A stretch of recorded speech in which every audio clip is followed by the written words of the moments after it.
station of Fox Sports. We are Fox. We are Ohio.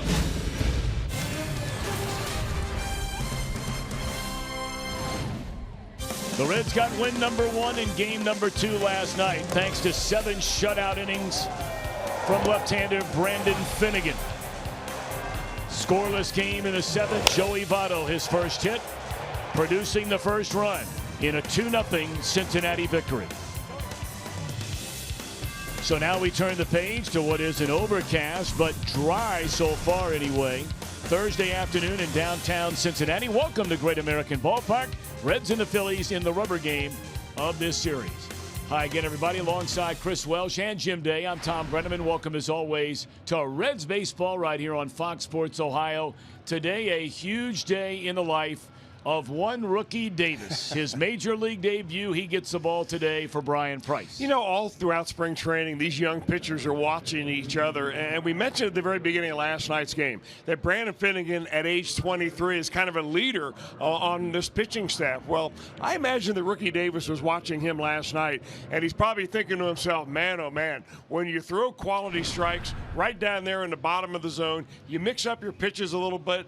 He really made it look easy. Maybe I can do the same thing today. And for Rookie Davis, that's really all there is for him. He's got plenty of arm. He's got a good breaking ball. He's got a good feel for pitching. He's an excellent athlete, a really great two-way player as far as being a hitter too. But it's all about being able to throw that baseball right down there where you want to. And if he can do that, he'll have a nice day. We're excited to watch young Mr. Davis take the mound here momentarily at Great American Ballpark.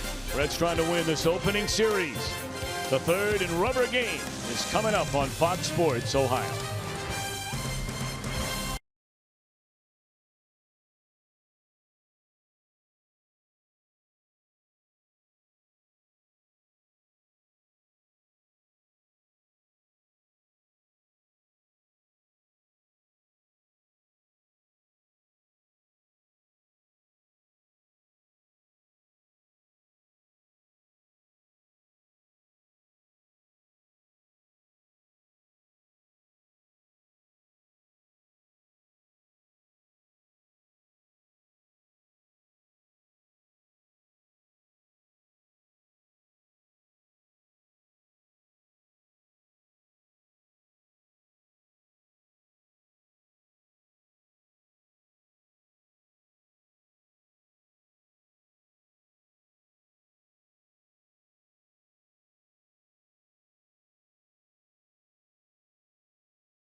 So, just continue to go about my preparation as usual, and it's the same dimensions, but it's going to be a special day. It's a day that I want to enjoy, but at the same time I have to go out there and I have to compete and leave this ball game with the best chance to win.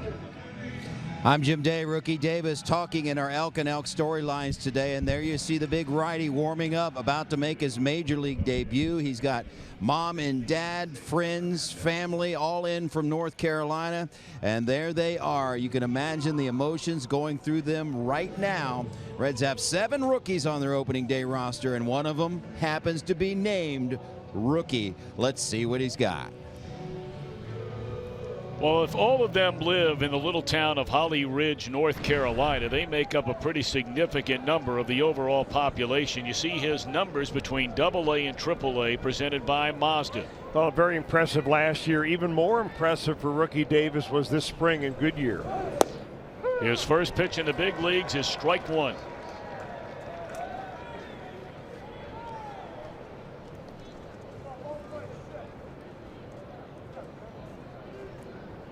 Davis, 23 years young. He'll turn 24 in a couple of weeks. And Chris, you mentioned it. The one thing that he did, along with a guy who will pitch tomorrow night in St. Louis, also making his major league debut, Amir Garrett, attacking the strike zone at least during Cactus League play. 1-2. Well, if you look at him, even though he's a big guy, and he is a big guy, he was listed at 6 feet 5 inches tall, nearly 260 pounds. But he's got a repeatable delivery, not a lot of wasted motion. He just kind of rocks and fires.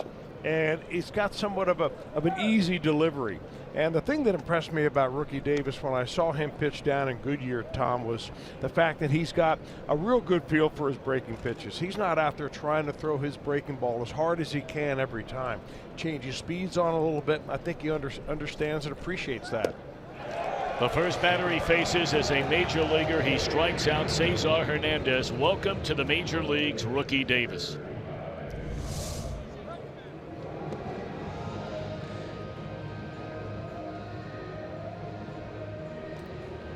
His father has seen that result a time or two through the years. He's thinking one down, 26 to go. You got it. Holly Ridge, North Carolina is in Onslow County, North Carolina. The population during the last census in 2010 was 1,268. The entire town is 1.4 square miles. Beautiful little area near Jacksonville, North Carolina, right along the shores of the Atlantic Ocean. Well, it's probably more famously known, that county anyway, as a home of Camp Lejeune, which is a Marine Corps base. High drive into deep right field by Daniel Nava, and his first at bat of the year is a home run.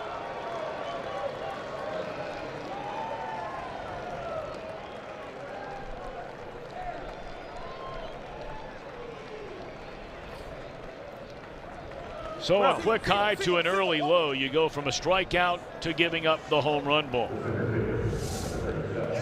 Well, baseball life can be a roller coaster ride, and rookie Davis has seen both of it. That's a slider that really doesn't do much except hang right there in a very hot part of the hitting zone. Nava did not play in either of the first 2 games this season, so he makes the most with a bang. His first trip to the plate, and it's 1-0 Philadelphia here in the opening inning. Now Odubel Herrera, strike one. Reds have done a nice job on both Herrera and Franco, the cleanup hitter who bats behind him in the first 2 games of this series. They have 4 hits in 15 at bats, but only 1 extra base hit, and not a single run batted in for either of the 2.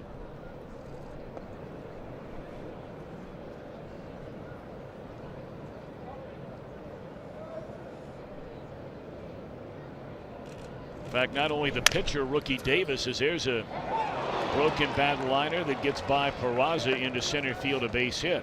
But his battery mate, Stuart Turner, is making his major league debut today. It's the first time in modern history the Reds starting battery mates will debut in the same game. Now, it's occurred many times in the majors, most recently in 2008 with the Nationals.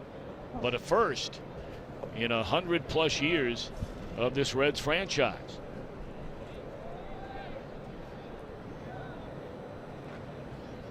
Brian Price made the observation before the game in his office today. The reason he started Turner today, knowing you have another pitcher making his major league debut tomorrow in Amir Garrett, is simply due to the fact that tomorrow's game is on the road in St. Louis.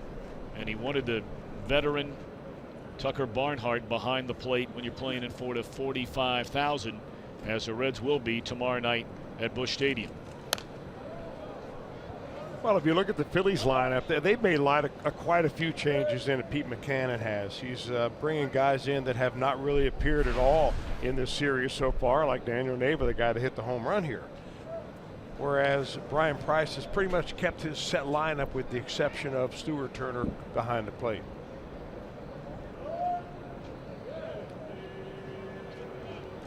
And 1 on Michael Franco. Runner at first. And that one misses low and away. 1 ball, 1 strike. Phillies won on opening day here Monday by a run, 4-3. The Reds got incredible pitching last night. Brandon Finnegan allowed a hit in the first inning, retired 19 in a row in his 7 frames with 9 strikeouts. 2-1. Lorenzen, a scoreless inning. And Raisel Iglesias allowed a hit, fan 2 in the scoreless ninth to get the save.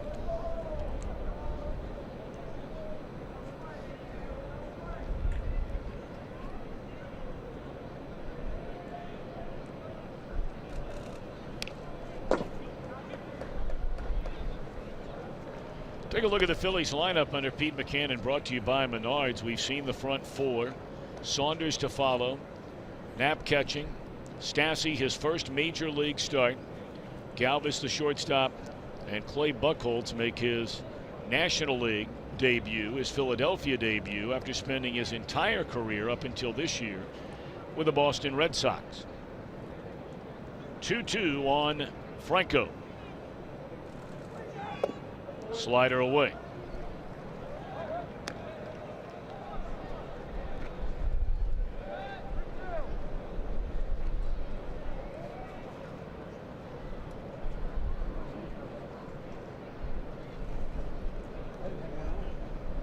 Well, one would assume they're going to start the runner Herrera. He runs well over at first. Got a stolen base in the 9th inning last night. There he goes, and it's straight up in the air. He'll have to retreat as Duvall waves off Billy Hamilton, and that's out number 2. As Chris mentioned, no changes except for the battery. As you look at the Reds defense presented by Ford, everybody else the same group that started the front 2 of the season.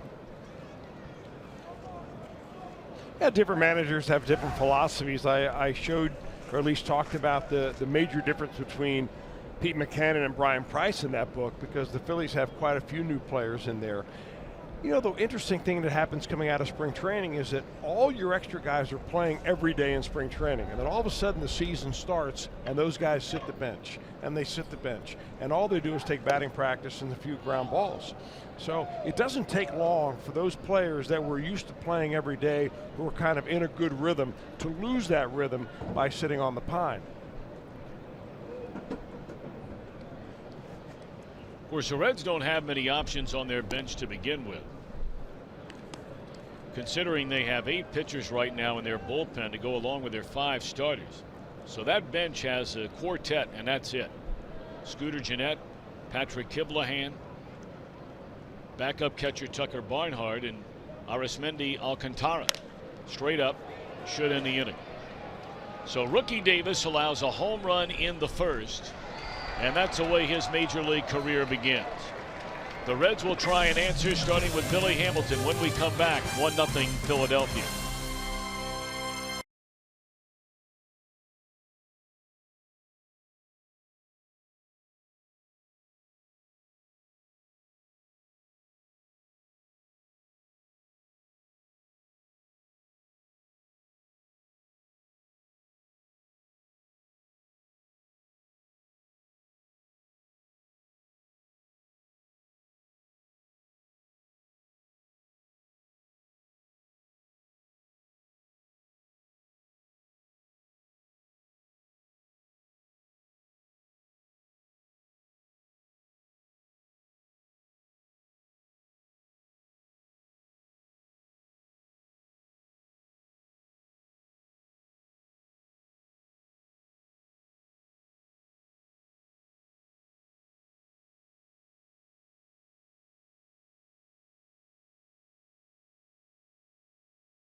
coming down right now, or at least a little bit of sleet. With a wind chill, we're already in the 30s here in Cincinnati today. Phillies with a 1-0 lead in the first inning. And we look at Brian Price's lineup today, brought to you by Menards. Hamilton, Peraza, Votto to start it. Duvall in the cleanup spot, off to a great start. 3 hits in his first 7 trips. Suarez and Schebler 5 and 6. A latter third of Cozart, who knocked in a big run last night. Turner and Davis making their major league debuts. Clay Buchholz has sometimes been really good in Boston and other times not so good. A 2-time All-Star, and now it's his Philadelphia debut after coming over in a trade during the winter.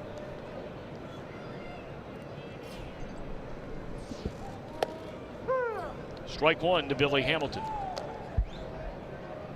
Buchholz is a former #1 draft pick, which means normally you have pretty good stuff. And he does. He's been around a while. Made his minor league debut in 2005. He's got a nice movement on his fastball. Nice over-the-top breaking ball. And there's the breaking ball right there. He's 32 years old, a native Texan. Mentioned a 2-time All-Star in 2010 and 2013. 2010, he was a 17-game winner for the Red Sox with a 2.3 earned run average. Won a World Series with Boston in 2013. But last year was the first year he got off to a terrible start in the rotation. They moved him into the bullpen and then back into the rotation near the end of the year, where he really came on strong and pitched quite well. And Hamilton aboard to begin the game, a base hit on a 1-2 pitch.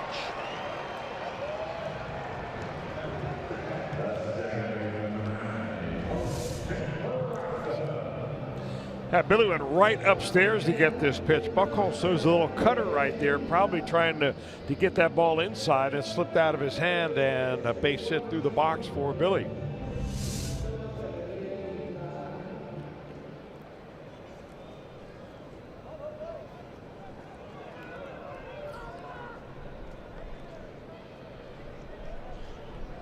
Quick throw over to first. Hamilton, 1 stolen base attempt, and it was a successful attempt.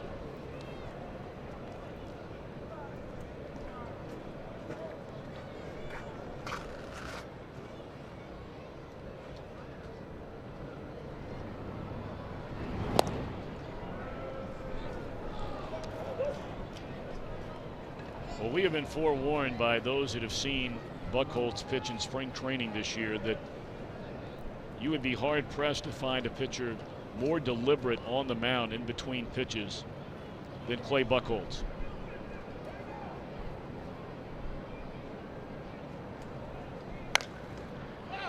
Peraza, first pitch swinging, pops it up. 1 away. A fighting Phils on defense, presented by Ford. Nava, his first start of the year. And the same holds true for Stassi. He's a great story, originally a 33rd round draft choice. Made his major league debut as a pinch hitter on opening day, drew a walk.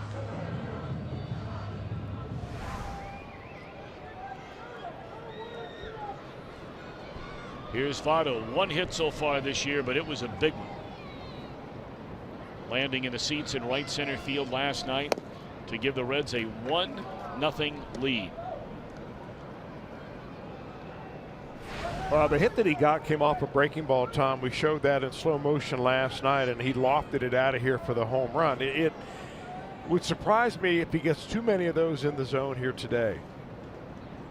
Although that is one of Buchholz's signature pitches. Now, the guy behind the plate, Andrew Knapp, 25-year-old catcher. He made the team in spring training, even though the Phillies had a couple of other options. They had Ryan Hannigan in camp. They cut him loose. Knapp they really like defensively. I've not seen him throw, but the word is he's a very good catch and throw defender.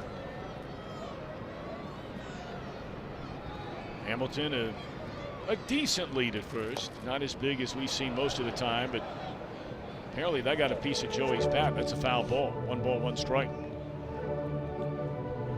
Hamilton in each of the last 2 years was leading the major leagues in stolen bases before a season-ending injury. He wound up with 58 last year, and of course he was passed by Jonathan Villar of the Milwaukee Brewers. Billy easily, had he stayed healthy, would have led the league in each of the last 2 seasons.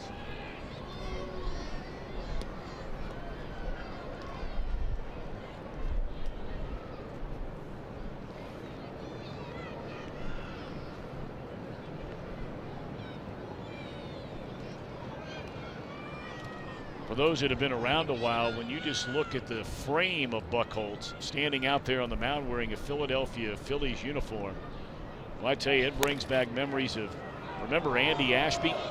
Big, tall, lean, long right-hander. Had some pretty good years with the Phillies.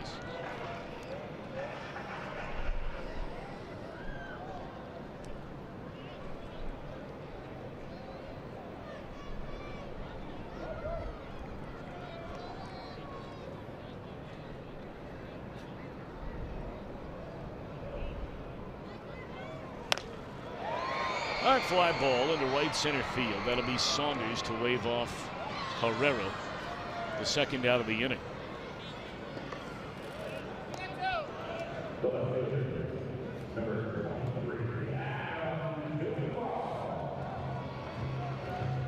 One of the 2 hottest hitters in the Reds lineup the early part of this season is Adam Duvall. 3 hits and 7 at bats. 2 of his hits doubles. Cozart is also 3 for 7.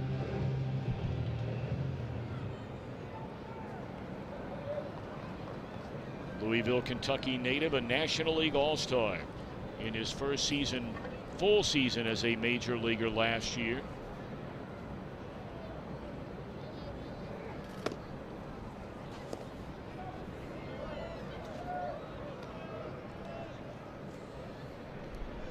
Got to remember with Billy Hamilton, this is the first time, just like it is, Chris, for you and me, outside of maybe watching a game on television, that he's ever seen Clay Buchholz. I think I remember seeing him in spring training a few times, Tom, but really not live very often. He had a dismal start to the season last year with the Red Sox. In fact, at the end of May, his earned run average was very high, and he just about pitched himself out of Boston. They moved him to the bullpen. And it was an injury to Stephen Wright, their knuckleball pitcher, that forced them to put Buchholz back into the rotation. And he actually finished the season very well. But he had a big option on the contract, and when it became clear that the Red Sox were going to be able to acquire Chris Sale from the White Sox, that needed a spot for him, so Buchholz was involved in a trade here to Philadelphia. Larry saw the numbers on those final 7 starts, and earned run average at 2.3 for Buchholz. So he really did indeed get it together. Little cue shot there off the end of the bat, 1 and 2 on Duvall. He had a little bit of an unusual spring. He and his wife had a baby about midway through the month of March, and he missed quite a bit of time out of the Phillies camp. So when he did pitch the last couple of times in camp, he had a hard time finding his rhythm, didn't really have much on his breaking ball. But Pete McCann was, at least is quoted as saying, he was confident that eventually he'd get his rhythm down, and that breaking ball, which is a big part of his pitching game, will finally come around. He's paying a lot of attention to Billy.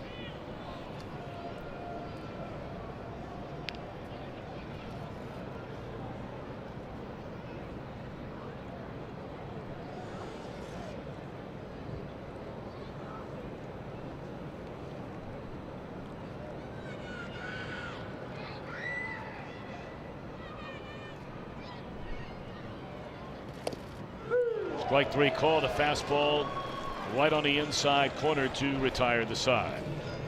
A leadoff single. Hamilton never moves. End of 1-0 Philadelphia.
Chevy. Check out our award-winning lineup only at your Tri-State Chevy dealer, and by Skyline Chili. Feeling good. It's Skyline time. Welcome back inside of Great American Ballpark.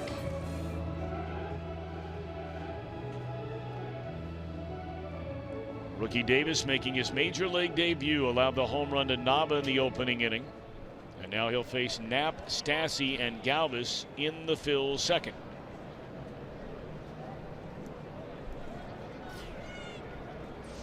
You know, we brought up earlier that Stuart Turner is making his major league debut today. Well, the same holds true for the man standing up to his right, Andrew Knapp. You go all the way back to 1913. This is only the second time in a major league game that both starting catchers are making their major league debuts. Happened in 2010 in a game between the Tigers and the Royals. What do you think about that? The hundreds and thousands of baseball games that have been played, and we're seeing something that's only happened one other time in 104 seasons.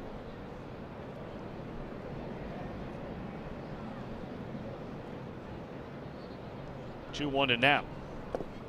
Fastball low, 3 balls and a strike.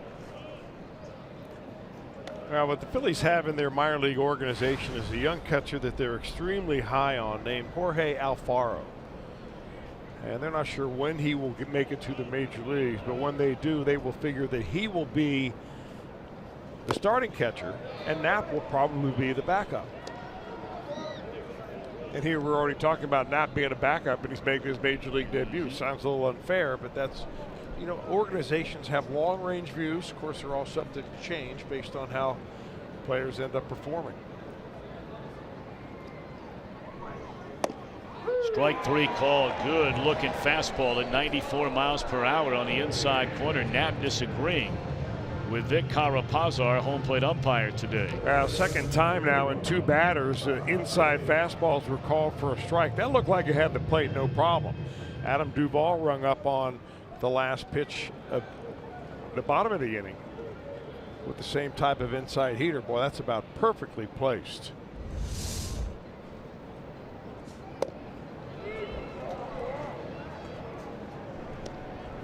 We told you the other night that if you had time, you might want to, Google the interview with Brock Stassi when he learned last week that he was going to the major leagues for the very first time.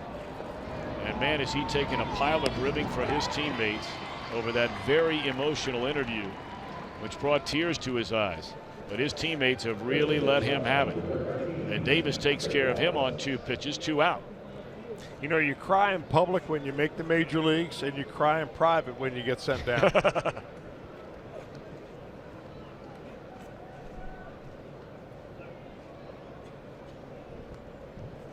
That is the truth, isn't it? Yes, it is.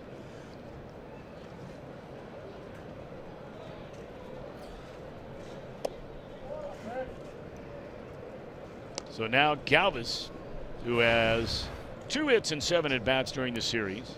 Both hits extra base hits, hit a home run on opening day, also had a double on opening day. And Davis falls behind, 2 balls, no strikes. Very, very small crowd. Many concerned about the weather. This was, completely out of the ordinary considering what our weather has been of late and what's to follow it. We were close to 70 degrees and bright sunshine before the storm passed through here just before game time last night. And temperatures tonight expected to dip into the 20s. But then over the weekend, lots of sunshine and the temperatures back up into the 60s or low 70s. It was a really odd day. But you heard a lot about it coming.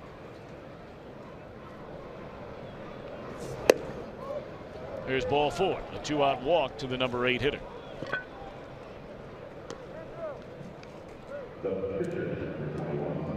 You know, those are the kind of things that you see out of rookie pitchers much more than you do out of veteran pitchers. You get 2 easy outs, and then it's just natural for the pitcher to kind of let down his guard a little bit.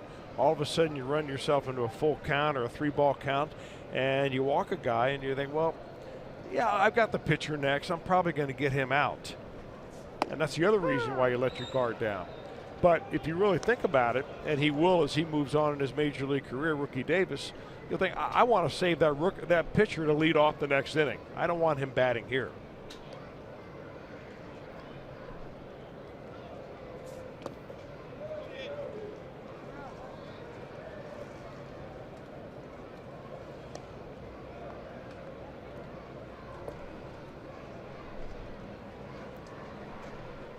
If you're wondering about Buchholz as a batter, it's hard to believe, even in the American League.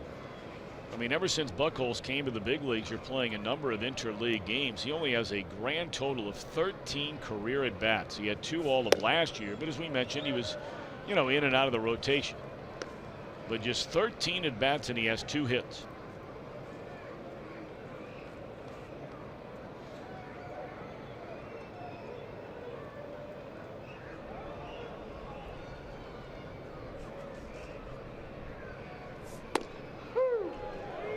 Two and two, pitcher against pitcher.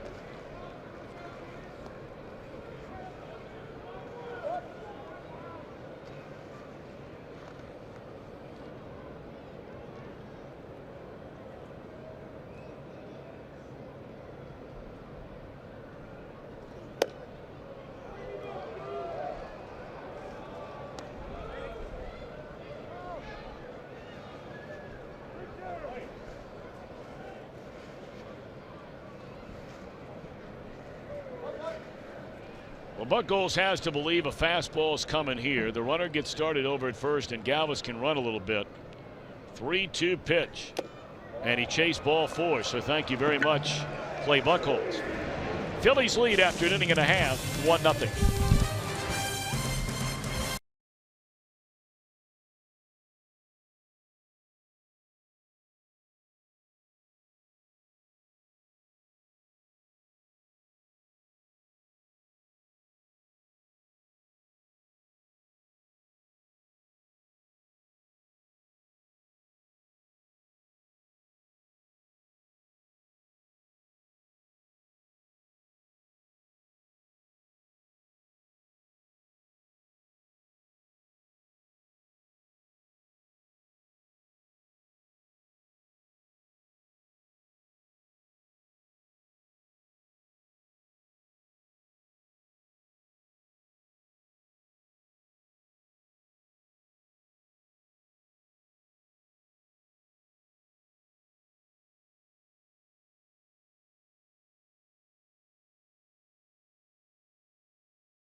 I can't describe to you how much my family has done for me without getting choked up. I don't want to do this on air, but from watching me throw a wiffle ball in the driveway at 2 years old to watching me run out there tomorrow, I'll signal to them whenever I come in from the bullpen, but they know how I am, and once I make that walk in, it's time to go. So I'll probably have a couple words with my dad on the way to breakfast in the morning and get some last words of wisdom from him, but it's going to be a fun day.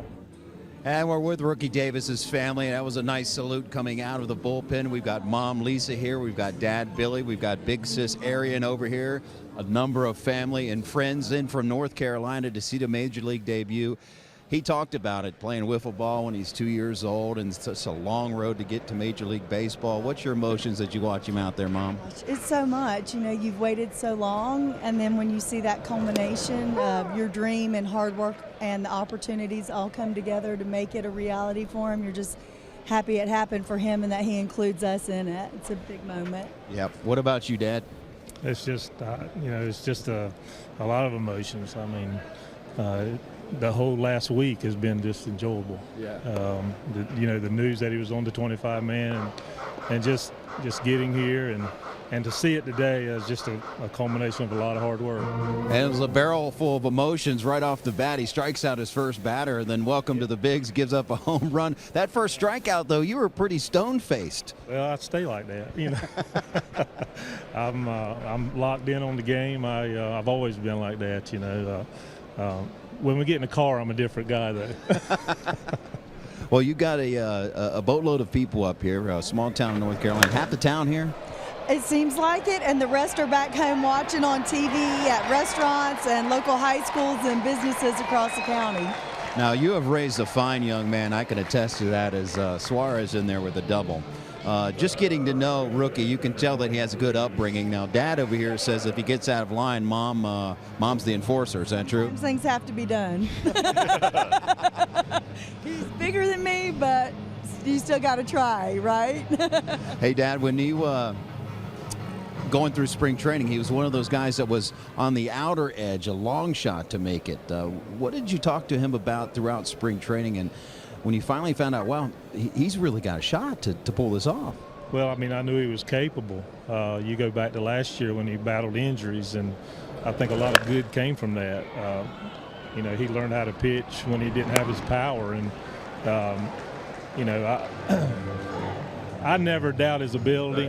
I know probably some people did, but, you use that for fuel. And that's what he did. He's always been a pitcher capable of doing this right here. Well, his name is unusual. It's Rookie, so we've told it before, but for those that are watching that don't know, who would like to tell the story of how he got his name? Mom? No, Dad? Let's go on Dad's side here. Well, I mean, I took advantage of her being under anesthesia, She was under anesthesia, and you had a chance to name him. Yeah, that was not the name that we had originally picked. William, that's the proper name and family name. Theron, that's my granddad, my dad's name. Rookie was thrown in there as a nickname, and he's been that since 1 minute after he was born. So I'd hope he played baseball. Well, he did, in fact, as the Reds tie it up. Real quick, Sis Arian over here. What's it like being a big sis of now a Major League Baseball pitcher? It's crazy. I feel like when his dream came true, it was a family dream that came true. So I'm just thankful to have been with him the whole time and be sitting here watching it. It's unbelievable. Well, Arian, I walked down here, and you're charting pitches. Can you hold that thing up? Well, that book is insane, the things that are going on in there. What do you got going on your pad here? I've done it since rookie ball for him, so I just keep his pitch count. He likes to know 1-1 counts, full counts, so that's something that keeps me occupied during the games. That is awesome. You can tell, boys, baseball through and through with this family, including the name while Mom was under anesthesia.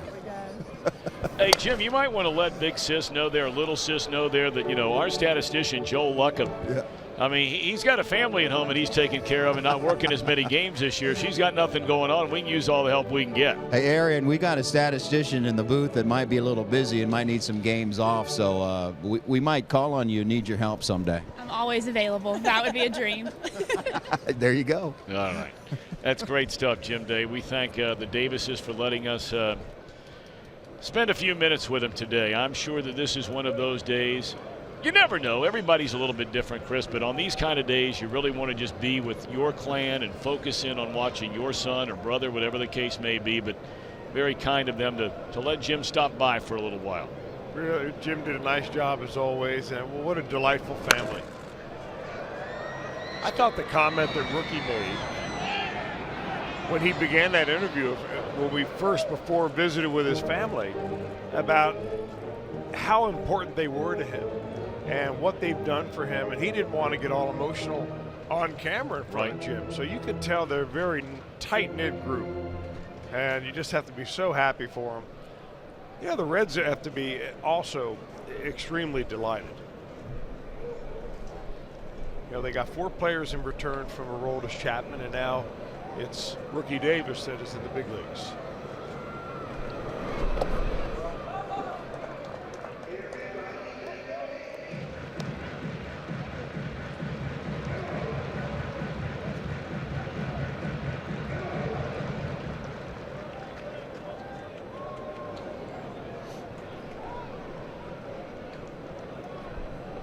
Davis getting his first chance.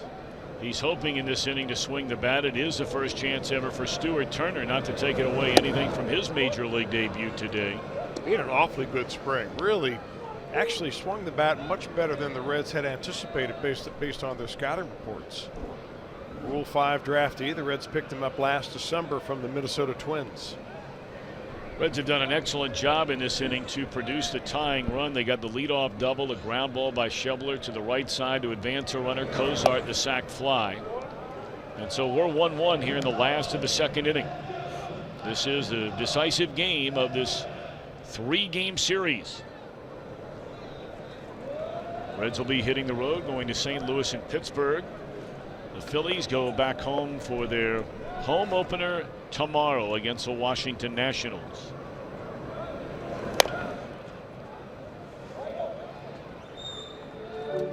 It seems like every time Clay Buchholz gets in trouble and he needs a pitch he doesn't want to throw a breaking ball with, he'll throw, instead of that fastball, he'll throw a cutter. And it looks like it comes out of his hand, has a little bit of a slider action, moving away from right-handers.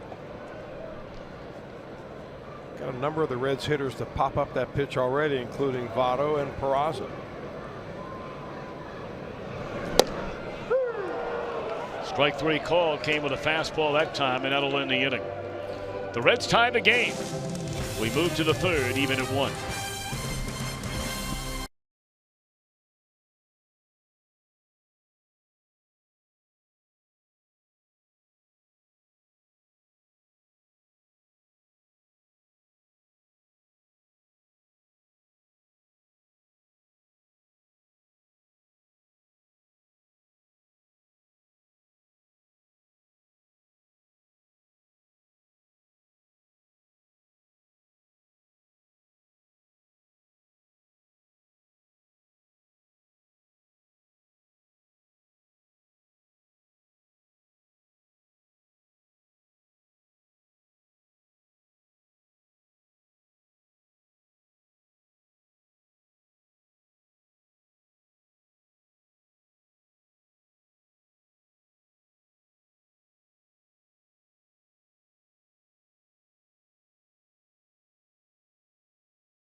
Kids opening day. It's going to be a huge deal presented by our friends from Frisch's Big Boy.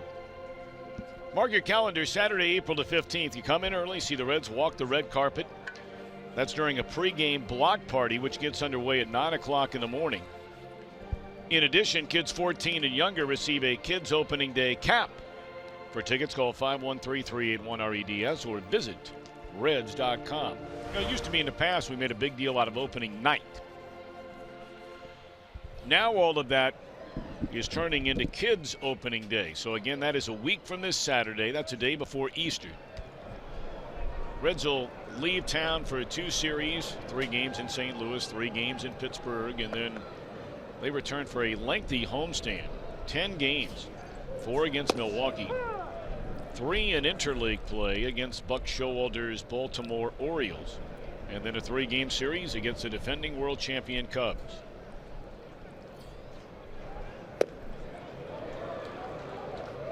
1-1 game, top of the order against rookie Davis, who makes his major league debut today. Allowed the home run to Daniel Nava in the opening inning. He's allowed a run on 2 hits, walked a batter, and fanned 3. He struck out Hernandez leading off the game.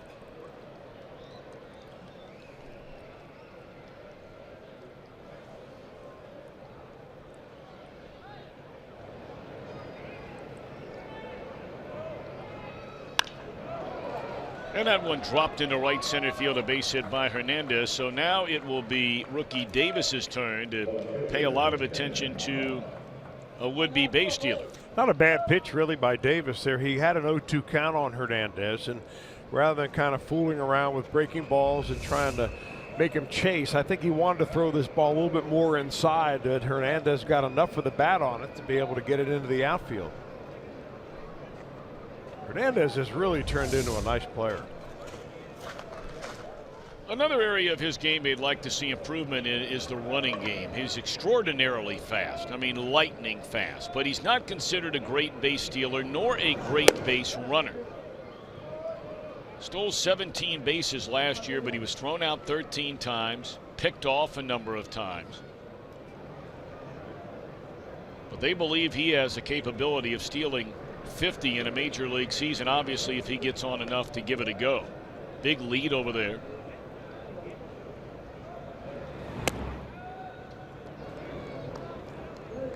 You know, that's a difficult part of the game to work on when you think about it. If you want to improve your batting, you take more batting practice. If you want to be a better fielder, you take ground balls. But what do you really do to make yourself a better base stealer?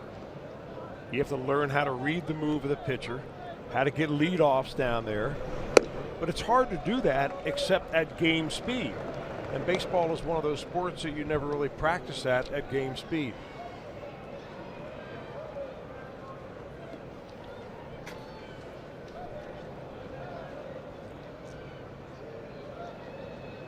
That's where the Reds are so fortunate not only to have their regular coaches around to help in, base running and base stealing. Billy Hatcher does a lot of that at the big league level, among the other coaches. But, when the Reds are in spring training, Eric Davis spends a lot of time with the base runners. We taped a couple of tech talks with Eric Davis in the spring, and he was saying some things that I had never heard before.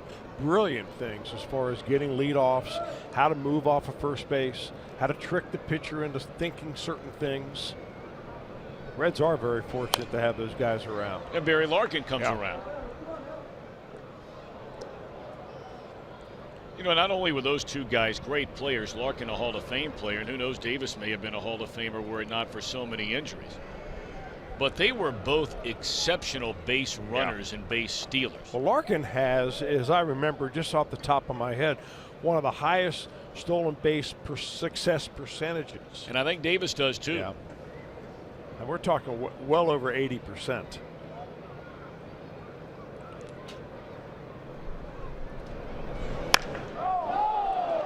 Blasted into right center field again off the bat of Nava. And he is 2 for 2 today with a pair of home runs, a solo blast and now a 2-run shot.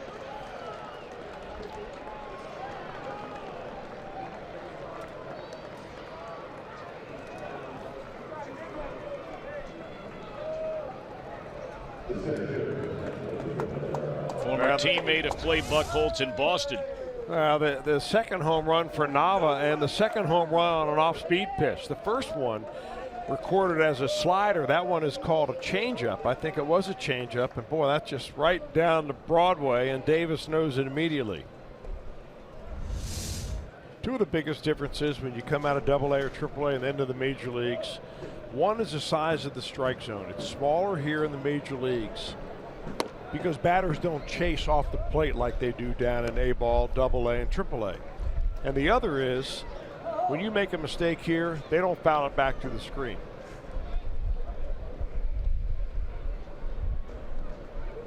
Nava, a guy for a couple of years in Boston in 2013 and 2014, was a pretty regular player in the Red Sox lineup. They had high hopes for him.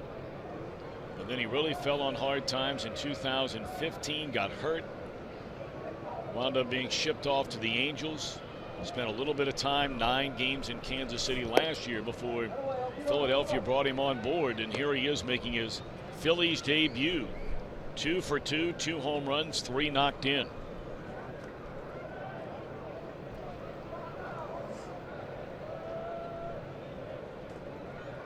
Two-1 on Herrera, still nobody out.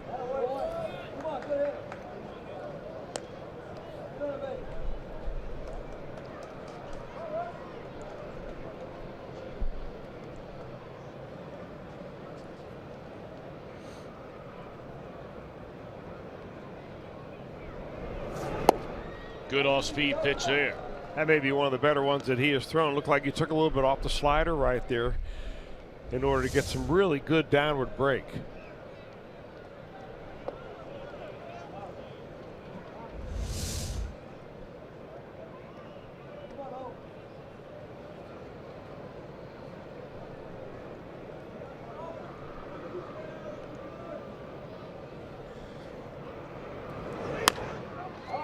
That one hooked down the line. Herrera can run. He'll turn hard and never break stride. He motors into second base standing up with a double. So single, homer, double to start this Philadelphia third inning. Well, that pitch by Davis was a good one in a good spot. The problem is it followed an identical pitch. The first one before it was a slider, and that was almost the same spot. And there's a kind of an unwritten rule in pitching that if you just throw your best pitch to your best spot, don't try to improve upon it because you just threw your perfect pitch.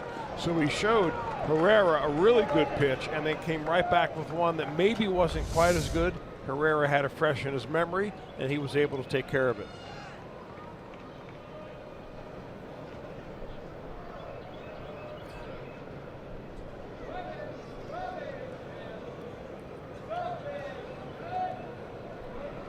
Still nobody out. Runner at second, a pair of runs home.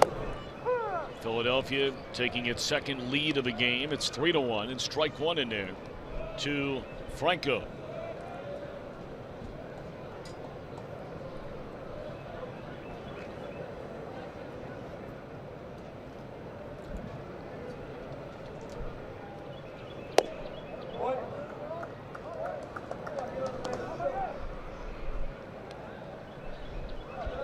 Phillies 71-91 a season ago. They have not had a season above 500 since 2011.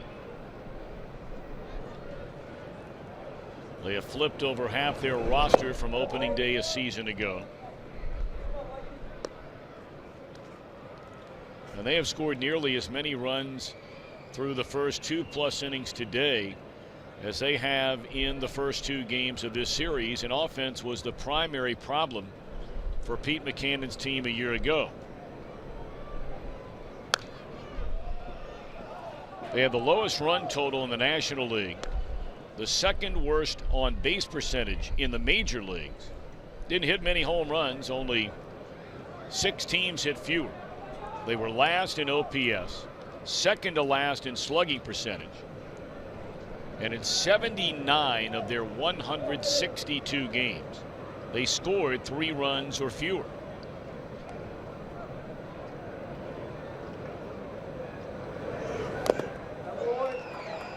Two and two on Franco.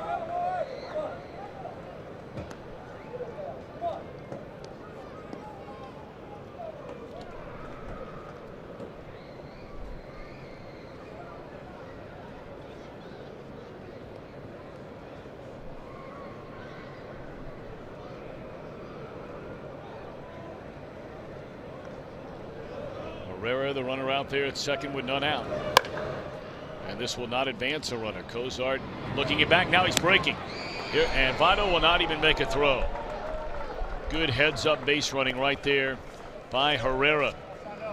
A long throw by Cozart, and he figured he could beat it, or at least beat 2 throws. Well, I think it also has involved a little bit of scouting ahead of time because they know that probably throwing across the infield is not the strongest part of Joey Votto's game. So you take a shot right there, knowing that he does have a long throw to accept from Cozart in the hole. And it would have had to have been a bullet on the money, and the odds were they weren't going to get him anyway. So I think Votto did the right thing and not even try to throw the ball.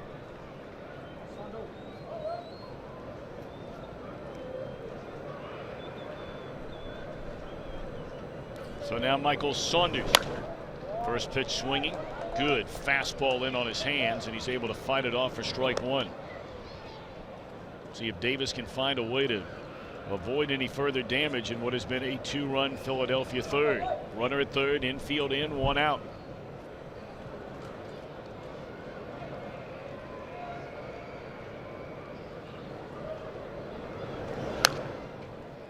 Nothing at 2.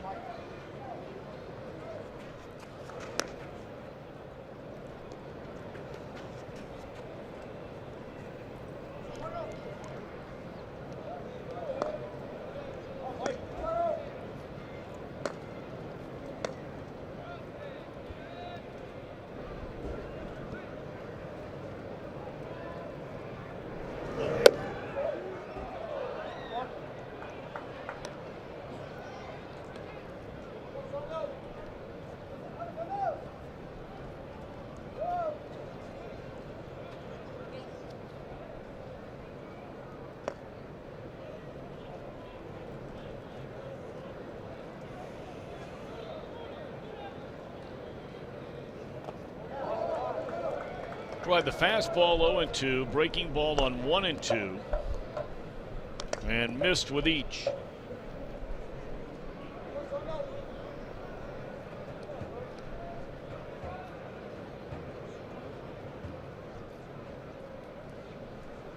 Runner at third with the Reds infield drawn in. 2-2 on Michael Saunders. Oh, in and out of the mid of Stewart.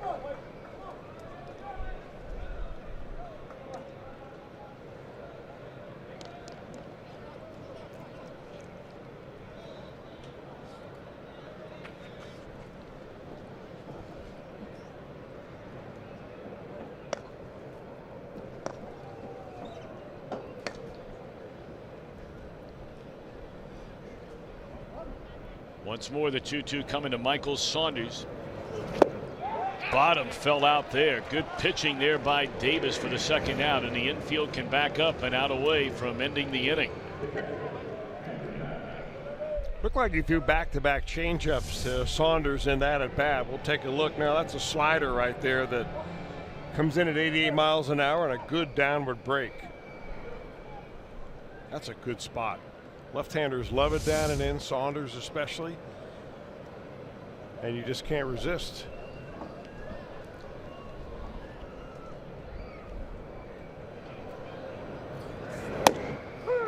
In there, strike one to Knapp. He looked at strike three his first time up.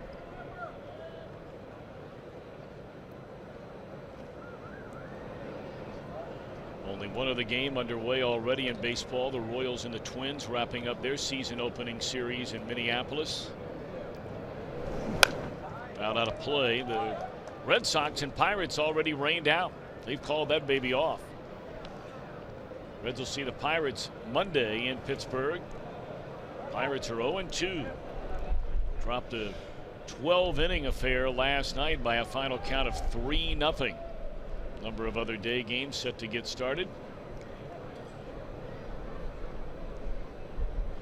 0-2 on Knapp.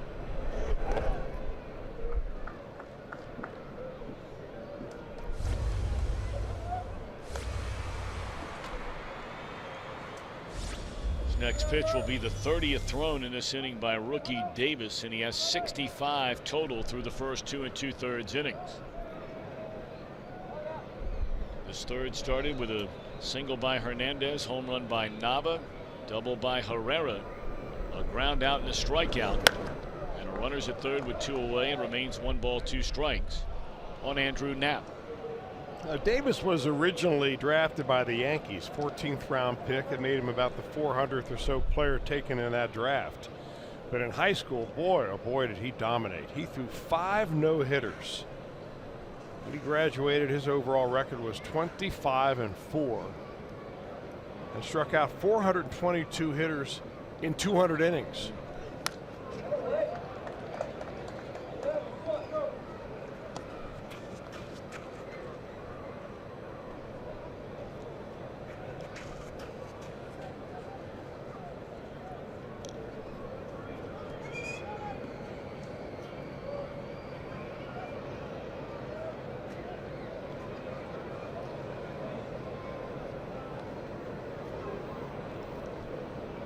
Knapp hanging around, still 1 ball 2 strikes. Gets away from the catcher. Here comes Herrera. Davis did not cover the plate.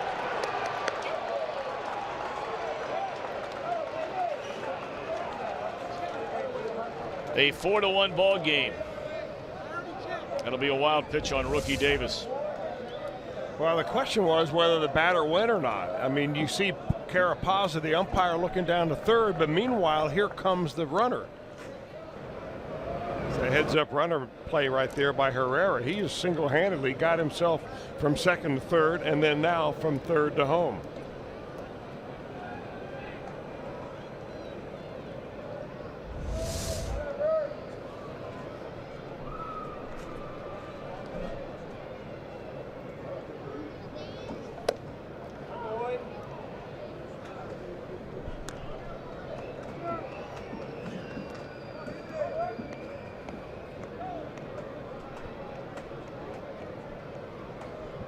Let's see if this young man can make this the final pitch and the final out of this very long third inning. The inning continues. He misses with a 3-2 breaking ball.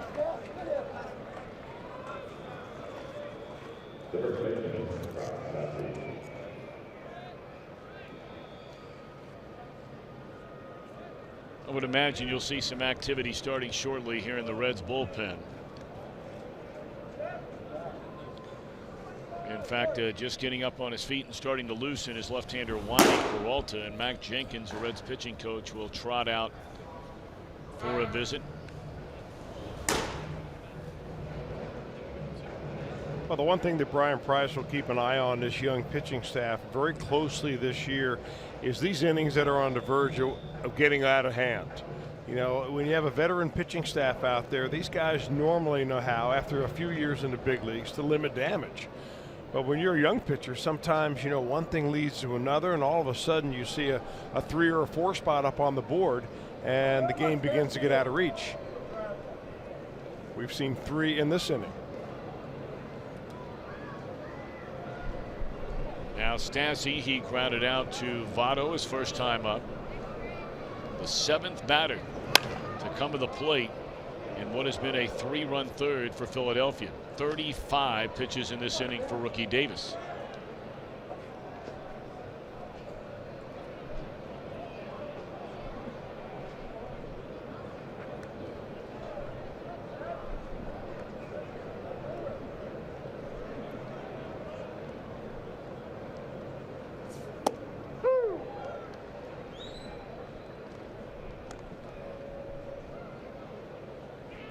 This at bat starting the same way the at bat to Knapp did, getting away ahead of a couple of quick strikes. In fact, we've seen that a number of at bats in this game already today. But Davis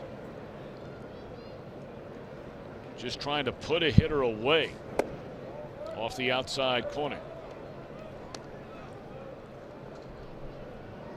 Yeah, that was the one comment that Delino DeShields, who managed him last year down in Louisville, made about rookie Davis. Was very complimentary about his work ethic, going about his business, his overall stuff, but said that he's still searching for that put-away pitch. It looks like he's going to get out of this inning. Cozart squeezes it tightly. 7 men bat, 3 of them score. Middle of the 3rd at Great American Ballpark. The Phillies in front, 4-1.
Brought to you by Cincinnati Children's, changing the outcome together.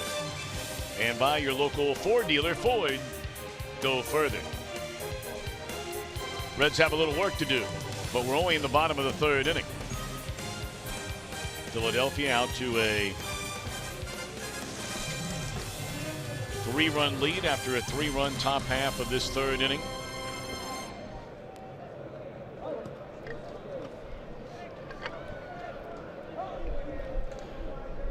Buchholz has allowed 2 hits. He's allowed a leadoff man aboard in each of the first 2 innings. A single by Billy Hamilton. He didn't go anywhere. But Suarez doubled to lead off the last inning. And look at this off the bat of rookie Davis. And another leadoff man is going to reach as he trots in with a stand-up double. So how about that? He didn't waste any time at all, did he? You know, when Ricky Davis was coming through high school at Holly Hill High School, Holly Ridge High School, he had to make a choice whether he was going to be a position player in professional baseball or a pitcher. In fact, there were a number of teams that called him and said, hey, we like you as a corner outfielder or as a first baseman more than we do as a pitcher. But when the Yankees finally drafted him in the 14th round 2011, they told him, do not pick up a bat again.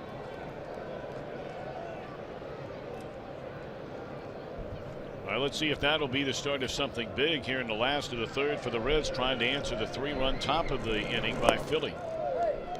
That bat pulled away as Hamilton shows bunt, ball 1.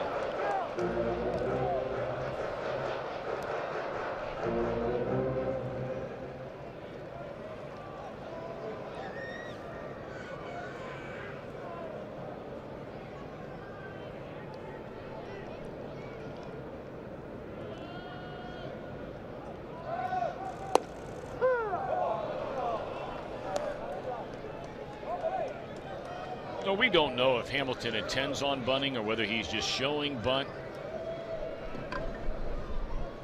And obviously Hamilton, with his speed, more than capable of bunting for a hit, although the percentages of that play are extremely low in the grand scheme of things. But you got to remember who's out there running as well at second base. That's not a slam dunk that you're going to advance him on a bunt. You're certainly not going to advance him with this. It is dropped out there on a play that should have been made by Hernandez. The runner stays at second base, and now the Reds catch a break, and the big hitters are coming up. Well, I see your point about bunting with nobody out and a man on second base. I like the idea of swinging away right there, because if you do hit a base hit, you have a chance to score them. Reds do catch a break. We're so used to Brandon Phillips going out there for years and years and making that over-the-shoulder catch. I mean, look like it was something he could roll out of bed and do. In fact, that was such an easy play. With his back going to home plate, they're going to give him an error. No, right? They gave him a base hit. Oh, they gave him a base hit. Well, the scoreboard says base hit, but I think now it's an error. Yeah. Okay, it should have been an error. I mean, that's the kind of play Hernandez would be the first to tell you, that he could have gotten out there and camped underneath that ball rather than trying to make the over-the-shoulder play. Well, the Reds will take it. Here's Peraza. Pretty slick right there. And Peraza legs out the relay throw by Hernandez. Boy, Galvis is as good as it gets at shortstop in this National League. I think he's really one of the more underrated defenders out there, Tom. I mean, this is a great play. He gets down low, slides into the fielding part of the play, and Peraza just too quick down the line to get 2. It's a nice turn by Hernandez, too. We mentioned last night that Juan Samuel, longtime excellent major league player, has been a coach for these Phillies for a number of seasons now. Feels like he has the best middle infield defensive duo in the National League. He said these guys are really something. Now Votto with 2 on and 1 out. His team down by 3. We're in the third. Joey flied out to right his first time up. Good pitch on the inside corner. There's that cut fastball.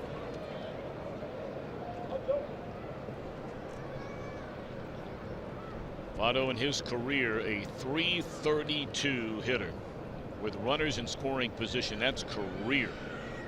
And you go back to all players since 1974, and only 3 players have been better than that number of Vottos. Tony Gwynn, Rod Carew, Miguel Cabrera. Maybe you've heard of those 3. And he's facing a pitcher that has struggled mightily the last 3 years against batters with runners in scoring position. In fact, against Clay Buchholz, opponents are hitting over .330 in this situation, the last 3. That's the highest in baseball. So advantage Reds right here.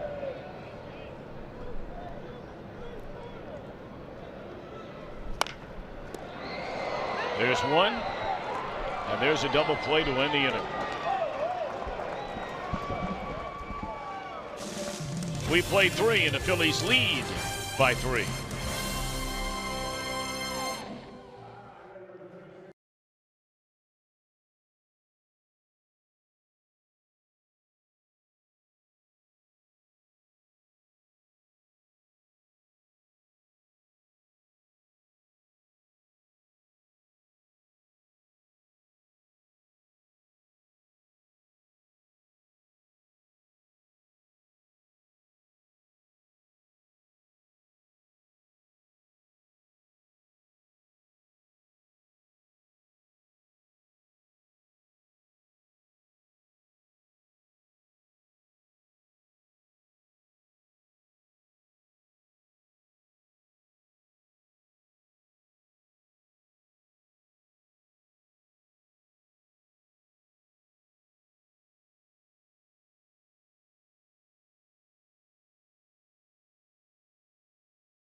Fridays to the ballpark all season long, starting on Friday, April the 14th.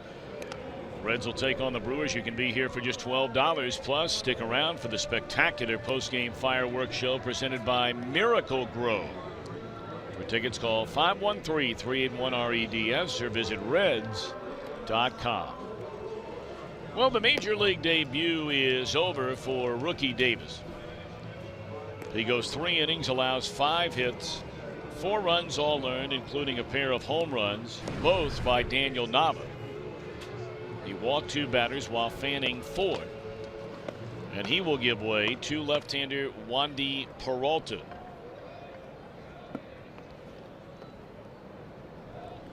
Peralta, a September call-up for the Redlegs in 2016.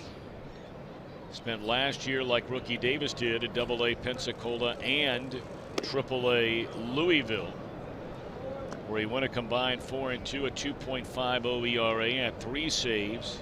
He made 48 relief appearances last year, and all his appearances at the big league level were as a reliever, and he got 2 starts in the minor leagues. Freddie Galvis pops it up to Peraza. 1 batter, 1 out for Peralta.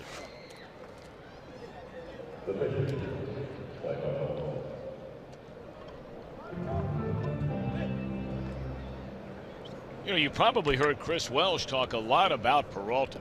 He's been very high on him ever since getting a look at him during spring training last year.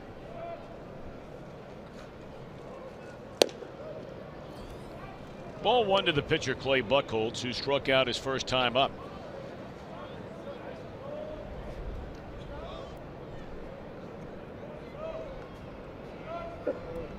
I remember Chris talking regularly about some of the stuff, and there you see a little bit of it right there. Throws a 94-mile-an-hour fastball and then drops that 83-mile-per-hour changeup on Buchholz to get ahead, or even a count, I beg your pardon, at 1-1. Breaking ball there, and it's 1-2.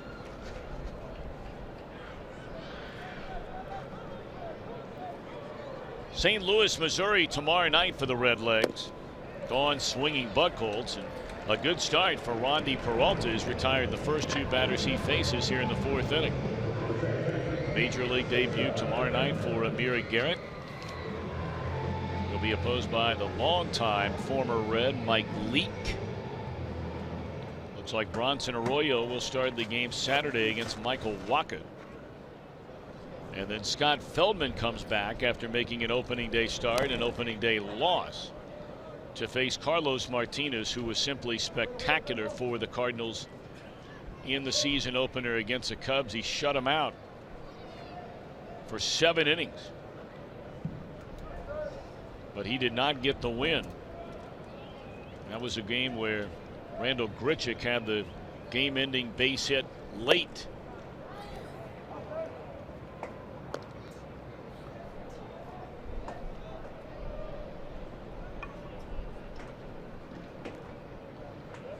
Peralta, a very quick worker. Well, you put a stop clock on Peralta compared to Clay Buchholz. You're talking about the rabbit in the hare. Peralta gets it and just cuts it loose. This should be playable. The question is, can Votto get there? He had it, and then when he hit the tarp, it popped out of there. It's a good effort right there by Votto.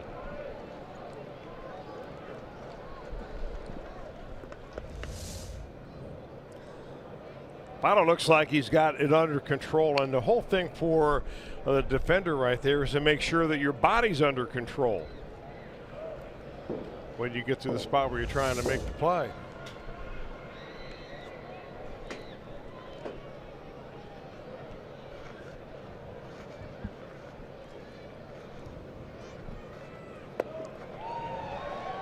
Very impressive 4th inning. Boy, Chris, you're on to something there about Peralta.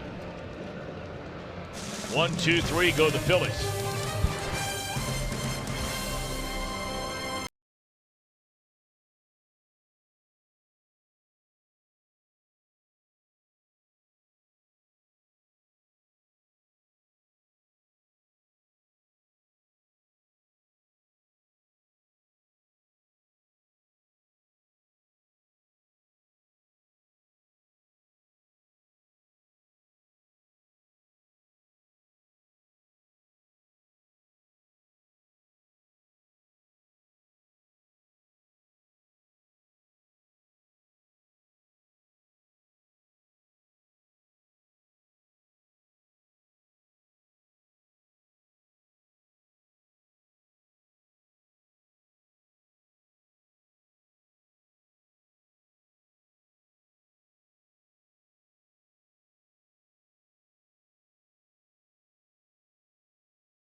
It may not be reproduced or retransmitted in any form, and the accounts and descriptions of this game may not be disseminated without the express written consent of the Cincinnati Reds. Well, if a Reds player hits a home run off that Toyota sign during our game today, Susan Collins from Hebron, Kentucky, that's your old neck of the woods, will win that beautiful new Tundra. That'd be looking good cruising around Hebron in that bad boy. Register for your chance to win in an upcoming game. Just stop by your Cincinnati and or Northern Kentucky Toyota dealer. 4, 5, and 6 against Buchholz here in the Reds' 4th inning. Philadelphia holds a 4-1 lead. Good breaking ball by the Philadelphia right-hander in there to Adams. Strike one. Adams struck out looking his first time up. Actually, a little sunshine trying to break through what has been a very, very cloudy day here in Cincinnati. That's a good We're sign. expecting a beautiful weekend here. Of course, the Reds will be out of town, but for the rest of you that'll be hanging around the home front trying to get a few things done, kids sports games, baseball season, etc., softball underway, maybe soccer, lacrosse, whatever it might be, or just a little yard work. Supposed to be a beautiful weekend here in Greater Cincinnati. 0-2 on Duvall. That one got a piece of nap.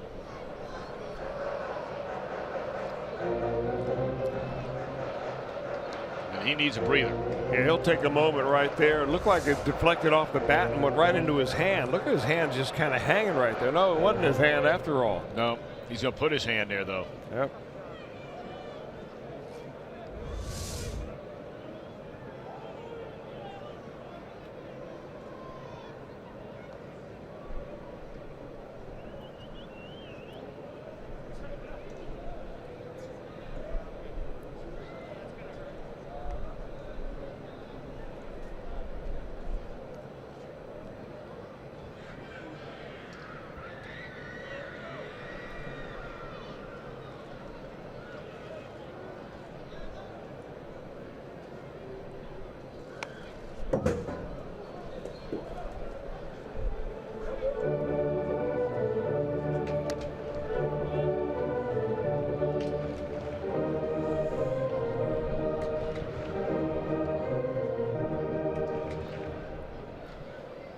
Philadelphia got a home run by Nava in the first inning. The Reds tied the game on a double, a ground out, and a sac fly from Cozart to score Suarez. But then Philadelphia got 3 against rookie Davis, and this is his major league debut in the third, and that's where we stand in the fourth. And against the shift, how about that? Right off the end of the bat and just dribbles into right field. A base hit for Adam Duvall. Pretty good breaking ball that he went down to get right there. Duvall is really concentrating more and more on staying on that breaking ball. And that's the old right over the top curveball and on the end of the bat. But if you pull off that ball at all, you're not going to hit it at all. You're going to swing over the top of it. It'll be strike 3.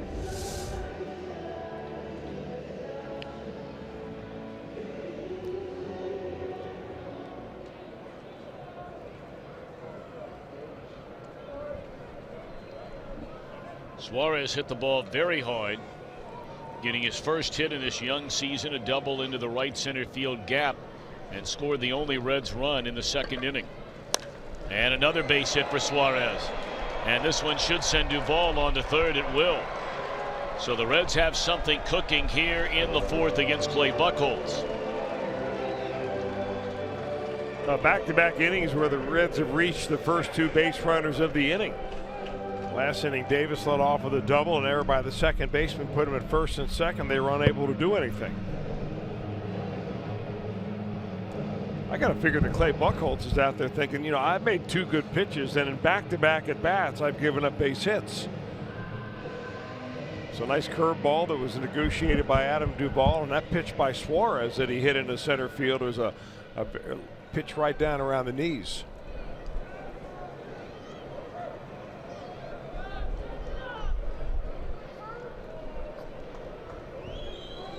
So here comes Schebler.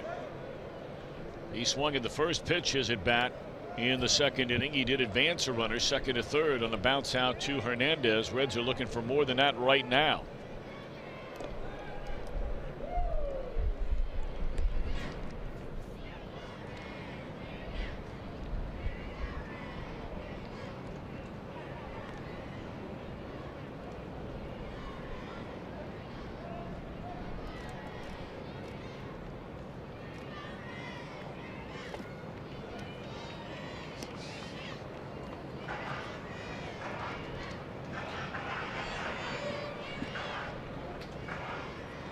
Yeah, this is one of those at-bats where Clay Buchholz, the veteran pitcher, probably not going to give in to Schebler here. He's going to try to make Schebler go outside his comfort zone and chase a marginal pitch. Schebler has to remain patient. It's a pretty good eye right there. That's the kind of pitch that virtually every time he's seen something even that close to the plate through these first 3 games, he's been up there swinging and swinging hard. Schebler has incredible power. When a Buchholz to leave one right there in his sweet spot, it'd be 4-4 right quick. 3 balls and no strikes.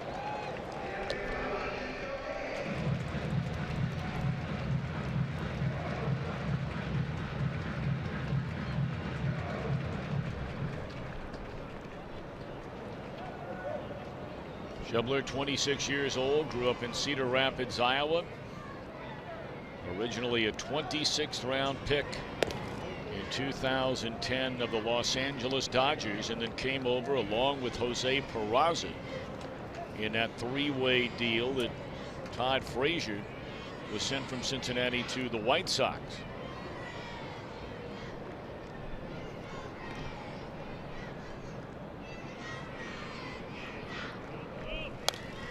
Got the green light, naturally 3-0, and fouls it out of play.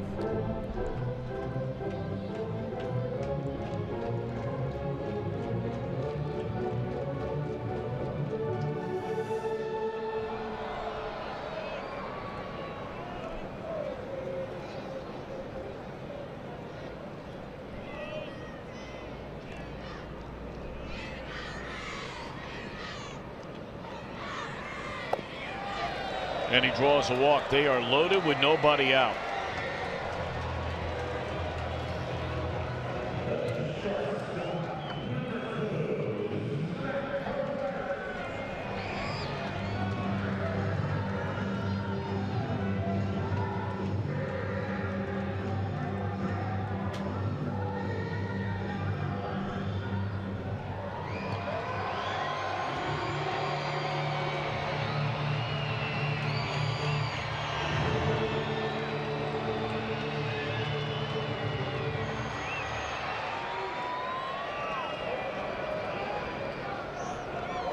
Loaded with nobody out for Cozart. He knocked in the only Reds run of the game with a sac fly to center in the second inning.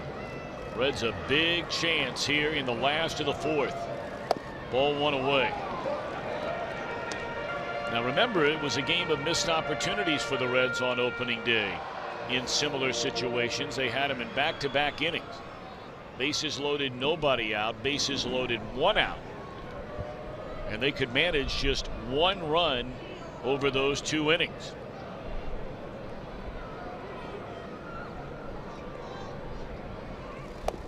Two and 0. Well, with a 3-run lead right here, the Phillies are going to play for a double play. They're playing the infield back. They want Buchholz to throw the ball over the plate.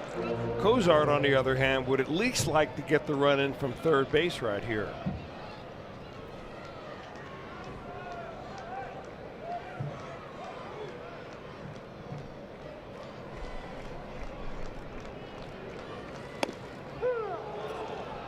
Well, he makes Buchholz throw a strike on 2-0. But you can see where Cozart's looking. I mean, that pitch was on the inner part of the plate.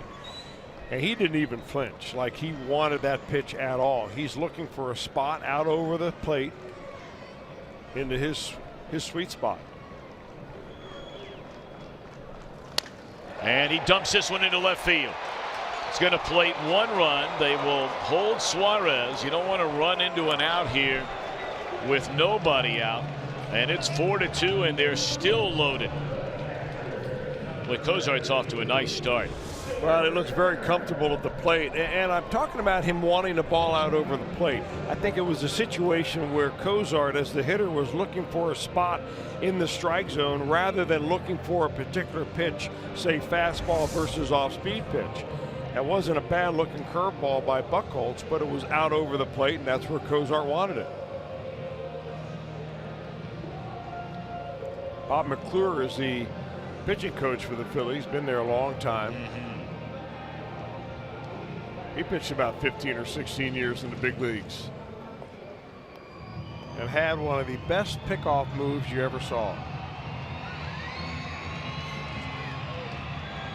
Bob McClure pitched professionally from 1973 to 1993, and he was in the minor leagues 2 years.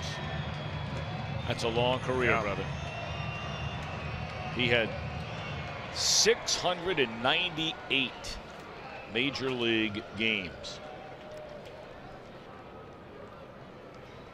They're loaded for Stuart Turner. Golden chance for this young man in his major league debut, and he drives this ball into right field. That'll back up the right fielder and plate another run.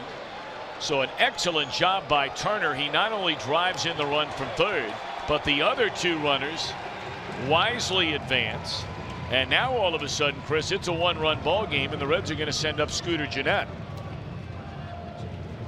For the cold weather, it might look like it's coming off the bat with something on it, but man, that thing just died out there.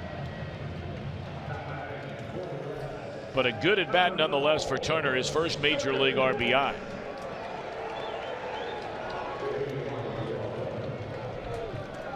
Well, you know the story by now on Scooter Gennett. In the 9th inning on Monday, the Cincinnati native homered. A 2-run shot off Genmar Gomez. Hit it the opposite way. Now a chance to tie it or take the lead with a base hit. And it's low ball 1.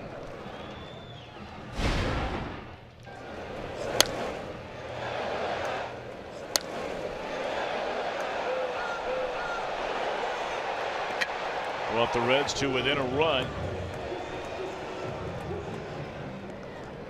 They would lose by a final count of 4-3. But a big spot now for Gennett, just acquired by the Reds prior to opening day. Broken bat roller. He'll get the job done, though.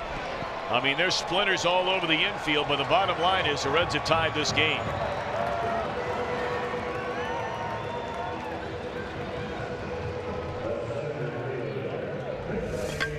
Boy, it came right in the wheelhouse. Now you see Buchholz ducking that barrel of the bat. Fortunate for the Phillies that ball was close enough to the bag that the first baseman could take it by himself. Otherwise, Buchholz was never getting over there to cover.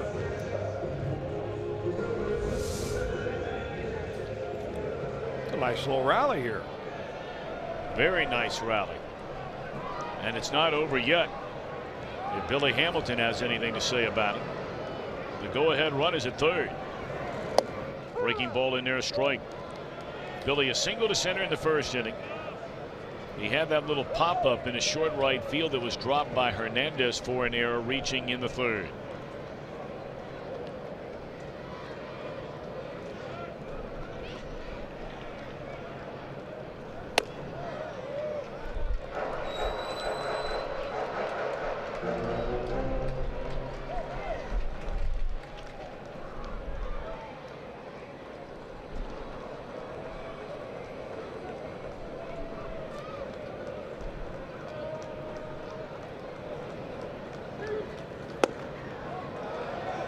Hamilton appears to be, from where we sit anyway, seeing the ball very well right now.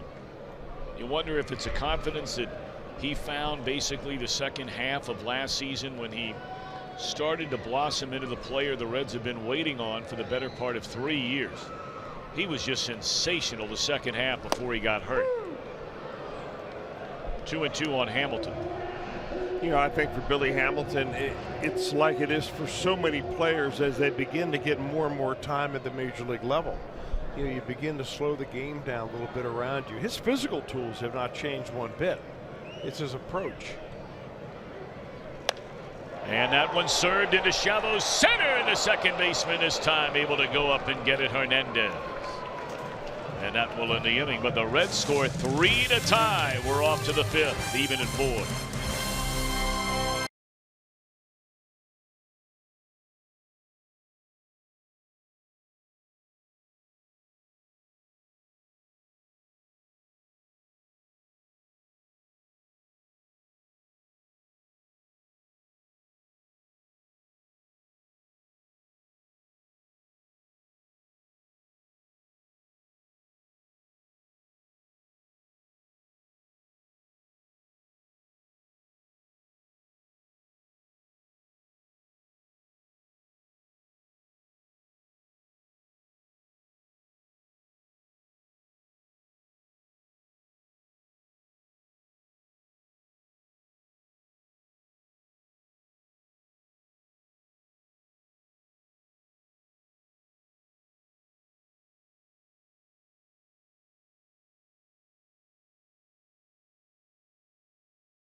Now, Chris, what a difference a year makes. I mean, this time a year ago, the Reds were lucky to hold a 5-run lead. The bullpen, at least through the first 2, and it's only 2 games, but very, very good numbers. Well, it's a kind of thing that can change a team around, because it did last year on the wrong side, because when they had no bullpen to start the season last year, they had some injuries. Guys underperformed. They had a revolving door as to who was going to pitch the last couple of innings out there, and it was very difficult to hold on to leads. Demoralizing for the team overall. Big difference this year. A year extra in the big leagues as far as experience, and some better arms down there as well. Speaking of good arms, Cody Reed takes over for the Reds. And this is one of the reasons, besides wanting to have better arms in the bullpen, knowing you had, 2 rookies in Rookie Davis and Amir Garrett in your rotation to begin the year. You're not sure what you were going to get out of Feldman. Finnegan's still 23 years old, and Bronson Arroyo's 40. So the Reds kept some highly touted prospects in their organization, starting pitchers, in that bullpen. And on a day like today, now we don't know how Reed will fare here today, but it is a perfect situation to bring him into the game. Both Cody Reed and Robert Stevenson, 2 of the top prospects in the Reds organization, begin this season working out of the bullpen. Reed was one of the odds-on favorites actually to make the rotation this year. He had some experience last year, although he did get knocked around in his 10 or 11 starts. But having that big league experience really gave him an edge up. I think when they evaluated everything, they needed a left-hander in the bullpen. They wanted somebody who could go multiple innings, as you said, Tom. And, Reed is also a guy that they have to figure out a way to allow him to kind of relax a little bit. When you pitch as a starter and you get beat up in your ball game and you get taken out early, you got 4 days to think about how bad you were and how much you want to do better the next time out. And sometimes that can be an anchor rather than an incentive. And I think for Cody Reed, it probably was. So until he gets over the fact that, he gets too tight out there, the bullpen's a great spot for him. Well, the real bugaboo for Reed has been what you're seeing right now. And whether it's as a starter and now his first appearance as a reliever, it is the first batter of an inning, and it's the first inning overall. He has just had a really, really hard time breaking through the nerves you were referring to a moment ago, whatever it might be. But this is the single biggest hurdle right now in Cody Reed's very young career, is figuring out how to get people out the first time he takes the mound in a game. Well, and for him, it's as simple as being able to throw the ball over the plate where he wants to. Repeat the delivery. And it's very tough sometimes for young left-handers, big guys, to get that. I mean, you've got a lefty who's 6'6", throws 95 miles an hour. I mean, he's worth, maybe being a little bit more patient with.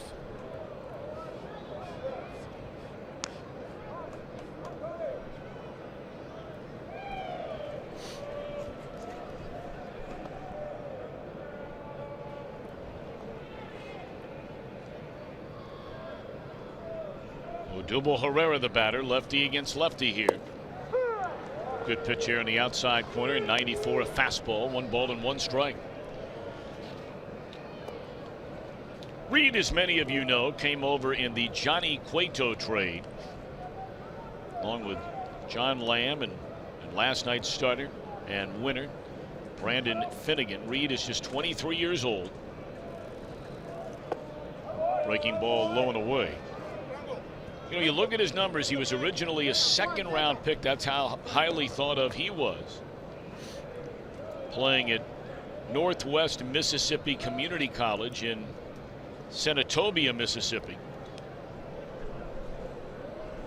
He grew up in Horn Lake, Mississippi, and makes his home now just across the border in Tennessee. He's pitching so well last year. 6-4 record in 13 starts at AAA Louisville, the first time he had reached that level. ERA fractionally over 3, threw a lot of strikes. But then he came to the big leagues, and there was a lot of this. In 47 innings, he walked 19 batters. And you couple that with allowing 12 home runs. Reed made 10 starts, went 0-7 with a very high earned run average. But walks were a big problem for Reed at the major league level. And he has walked the first 2 batters coming into the game here in the 5th.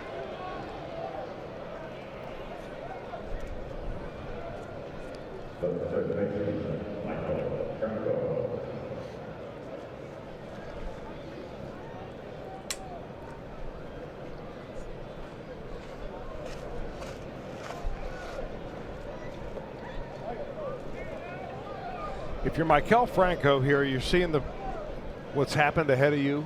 2 walks in a row. I'm looking for him to be aggressive here on this first pitch. He's not looking for a walk. He's looking for Reed trying to get ahead of him with a strike. And he's going to be ready to drop the hammer if it's in the sweet part of the zone.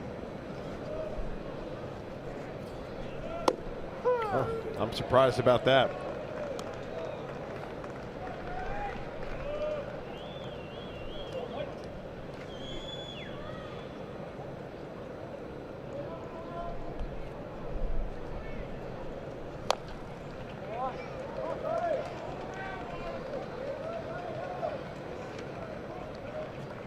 Franco swings so hard, or he has in the past, he would swing so hard his helmet falls off.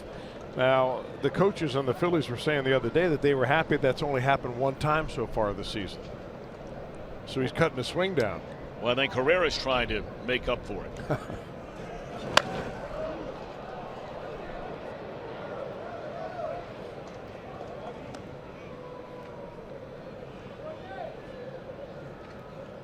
Young man at 25 home runs, knocked in 88 runs a season ago for Philadelphia. That was a team best. You know, last season in the National League was the first time, or in Major League Baseball was the first time since 2004, where the third base position had 8 players to hit 30 or more home runs in a season. I mean, that was considered at one time to be one of the premier power positions in the game. That has not been the case for longer than a decade.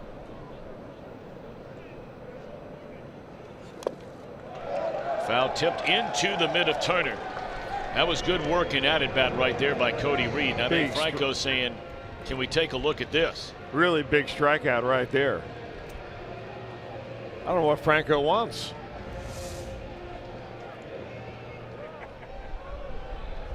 He's wondering if it may have hit the dirt, and I think the Phillies are asking the same question. Where the ball went into the dirt before it went into the glove of Stuart Turner. Pete Buchanan will come out and talk to Vic Carapazza.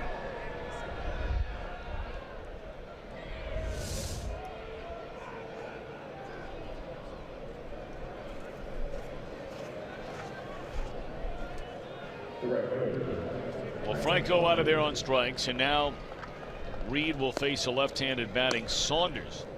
You know, one of the games that may have cost Cody Reed a spot in this Red starting rotation was his final outing in Scottsdale against the Giants. And in that game, it was left-handed batters that he simply just could not get out. The very first inning, 3 of the first 4 Giants hitters were left-handed. He went walk, hit a batter, got an out against a right-handed hitter, Buster Posey, and then gave up a 2-run double. It would wound up being a game where Reed went 3 innings and allowed 10 earned runs. Now, he wasn't alone of the young pitchers who did not fare well their last outing of spring training play. There's a bouncing ball that could be 2. Should be 2.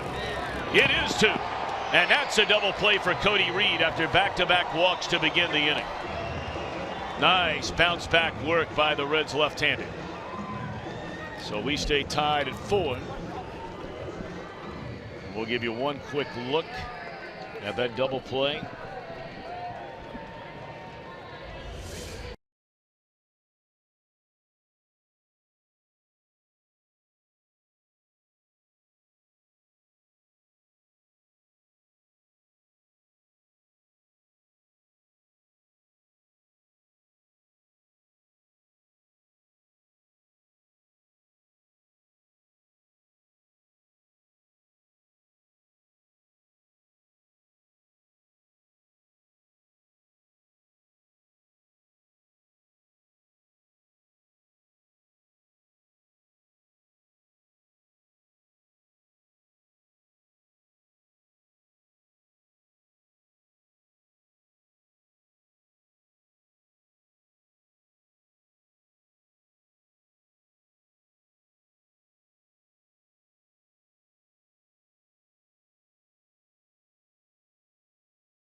hit a grand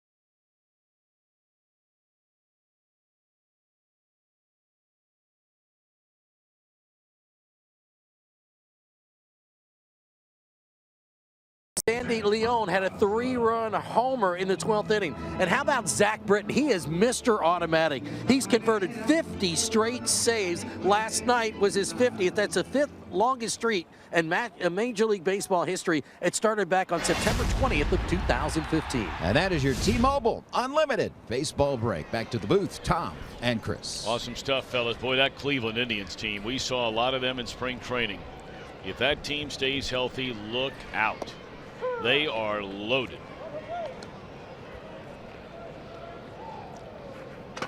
And we were talking in spring training, talking in between innings here just a moment ago. Look at some of those highlights. When you consider that team without Michael Brantley and really without Salazar and Carrasco for the last month of last season and almost the entire postseason, and they still go extra innings, game 7 of the World Series to lose it. Pretty impressive. All right, we're more concerned, though, about the team in the southern half of the Buckeye State. Redlegs have 2, 3, 4 in the batting order. And there's a routine fly ball off the bat of Peraza into right field. That was a nice way that inning came to an end, Chris, for Cody Reed. Well, a little comeback inning, Tom. You know, when you walk the first 2 batters of the inning, you're thinking, oh, I better strike out the side right here. But he was able to really buckle down, let his defense do some work. He did strike out the first batter he faced after walking the first 2. And then got a little D to help him. That'll pick him up. I mean, really give you a different outlook when you take the mound for the second inning rather than going out there and giving up a couple of runs. Joey Votto today is 0 for 2, is fly to right. Hit a hot smash up the first base line that turned into a double play in the third. And this time bangs one into center field, and the Reds have the go-ahead run aboard here in the last of the 5th with 1 out.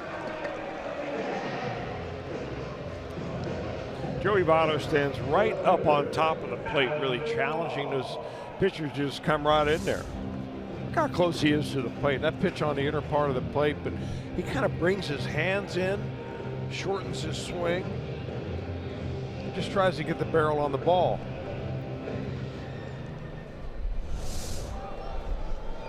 I mean, that hit right there is as intended. Duvall started the 3-run game-tying rally an inning ago with a little roller through the right side of the infield. With a runner at first, the shift not nearly as dramatic as it was a moment ago, or Duvall would have been thrown out. Instead, it just harmlessly rolled out there into right field with nobody anywhere near it. You know, Duvall reminds me a little bit. He caught one on the ankle that time, that foul ball that went off his foot. He reminds me in his approach a little bit of Jeff Kent. Well, he looks a little bit like Jeff Kent.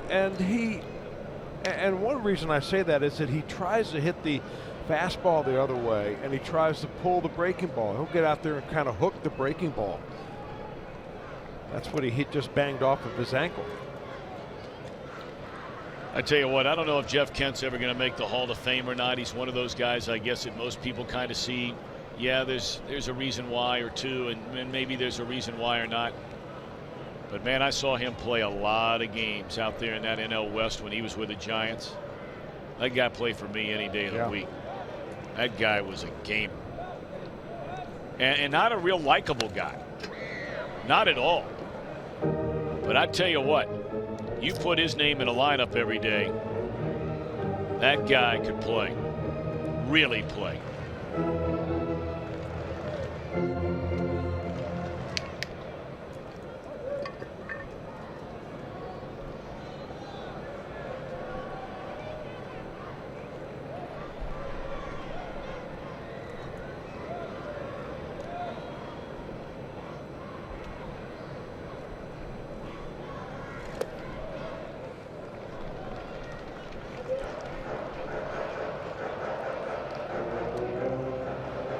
I'll tell you, I like the actions of both of these young catchers behind the plate today. I mean, both these guys making their major league debut. They both move around quite well. Andrew Knapp, of course, catching the veteran Buchholz, but Stuart Turner's had to weave his way through a couple of different pitchers, 3 of them actually. 1-2 on Duvall. Runner at first with barely a 2-step lead over there is Votto. Gone swinging is at him. 3rd strikeout of the afternoon for Clay Buchholz, and Suarez coming up. You know, if you're anxious at all against Clay Buchholz, he's going to get you. You just have to be so patient on him. He's a master at trying to get you to hit those pitches that are just off the plate. Hey, by the way, just as a follow-up, you mentioned Jeff Kent. Ryan Sandberg, the former Philadelphia Phillies manager for a long, long time, had the most home runs by any second baseman in the history of the game, had 277. That's till Jeff Kent came along. Jeff Kent hit 351 home runs as a second baseman. By far. So you're saying the most in the history of the game at that position. So the likability factor, it's hurting him. And the Hall of Fame vote. It's hurting him, I can promise you. I didn't know it was a popularity contest. Well, you know as well as I do, we'd like to think that's not what it's for, but sometimes if you really bang on guys after a while, it's a lot of times it's just human nature. And Kemp was tough to get along with, really tough. Even though he was you catch him on moments where very smart guy, very well-read guy, interesting guy. Had a lot of interest outside of baseball. But man, oh man. You got on his bad side, that would be a dark side. 3-0 on Suarez. He'll be hacking if it's close. And here it comes. He takes outside, ball 4.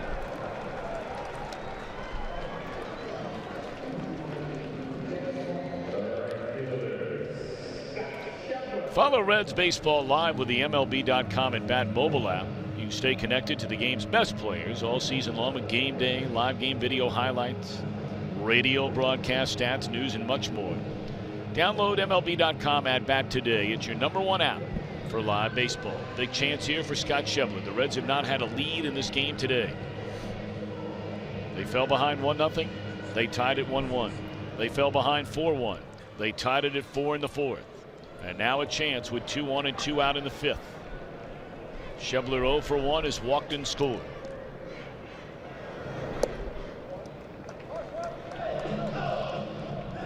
Schebler's first at bat, he swung at the first pitch. I mean, just itching to swing the bat. And smashed one straight in the ground that wound up being a 3-hopper to the second baseman.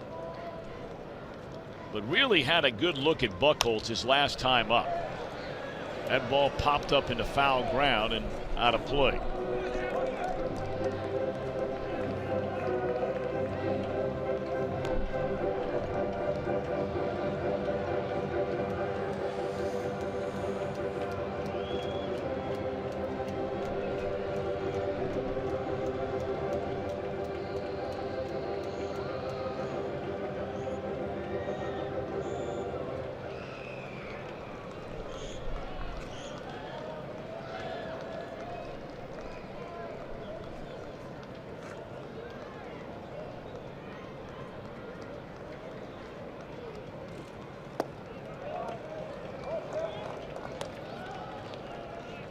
Reds have 1 hit in 7 at-bats with runners in scoring position so far today, and in this young season in such situations 3 of 20.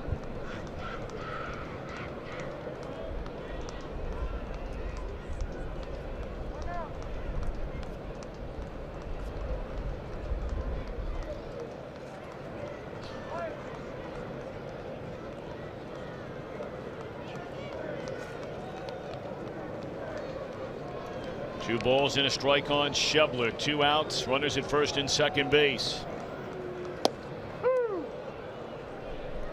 2-2. You know, Buchholz is one of these pitchers. He's not afraid to pitch inside, even though he tops out right around 90 miles an hour on his best fastball. That last pitch, a cutter at 86, but perfectly placed. That's the reason he's been able to hang around for so long. Came back in there again and missed. The cutter was the one that was breaking in towards Schebler on the previous pitch. On the last pitch, he tried a little two-seamer, a little comeback action, front door fastball, and Pete McCannon's wondering, well, where was that? He also told Bob McClure to pick up the bullpen phone. Big pitch here for Schebler. Runners go. Oh, he had a good cut and had a good pitch to hit. Fouled it straight back.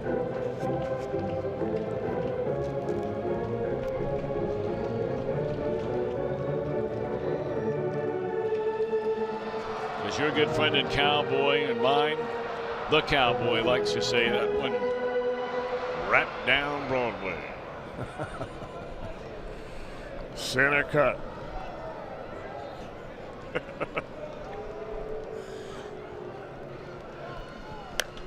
As was that one. He just beat him with a fastball. It's good pitching by Buchholz. The Reds strand 2. We played 5. Reds and the Phillies even at 4.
Your game on. After today's game, the Reds will travel to St. Louis for a series with the Cardinals beginning on Friday night. Reds Live will hit the air at 7:30 Eastern Time, followed by the first pitch on our home of the Reds, Fox Sports Ohio, and of course streaming live on Fox Sports Go.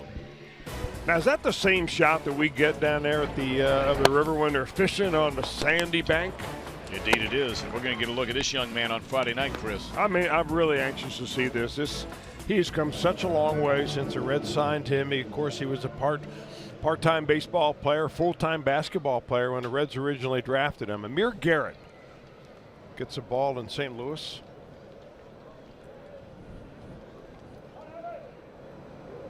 Ought to be a fun night. Got a big crowd there at Busch Stadium.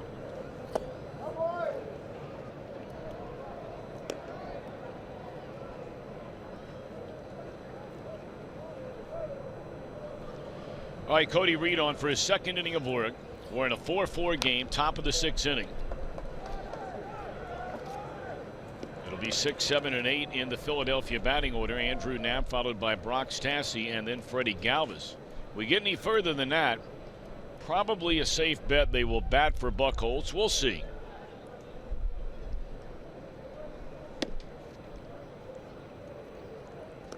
Knapp struck out looking in the second inning against rookie Davis, and then rookie walked him in the third.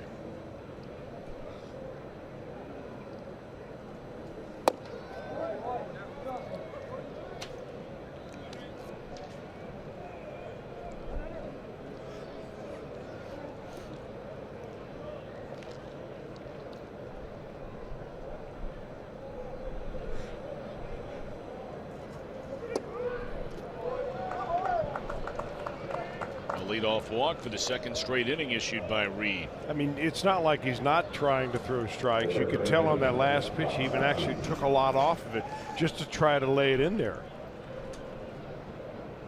Just has not figured out a way to repeat that delivery yet. And when you're a big, tall guy with long arms, sometimes it takes a little bit longer.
The same way the inning started last inning for Cody Reed. He had some magic to help him get out of that inning. He struck out the next batter and then got a ground ball double play. Brian Price wondering if he could do the same thing all over again.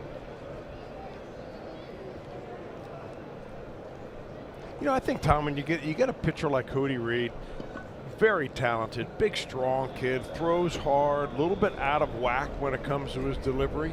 You don't bring him up and coach him the same way you do other pitchers. You've got to get him a situation where he repeats his delivery more often than other guys do. So you let him pitch and you let him pitch some more, but it doesn't always have to be at 100% effort. You're just trying to get his delivery down so he can throw strikes. Well, now they have the runner caught. And Stewart Turner will throw down and get him, and that is a horrific base running mistake there by Andrew Knapp. Expecting, of course, Galvis to be able to get the bunt down, especially on a strike, which he didn't.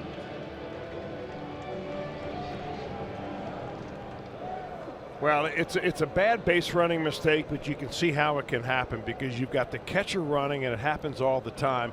He's trying to get a big break because he's afraid that he's going to get doubled up on a bad bunt. So when the batter gets a strike and here's a double play that's going to end the inning. How about Cody Reed letting his defense shine a little bit? We're off to the bottom of the sixth inning. We're tied at 4.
League debut today, and what a defensive play with the throw down to second base and the put out.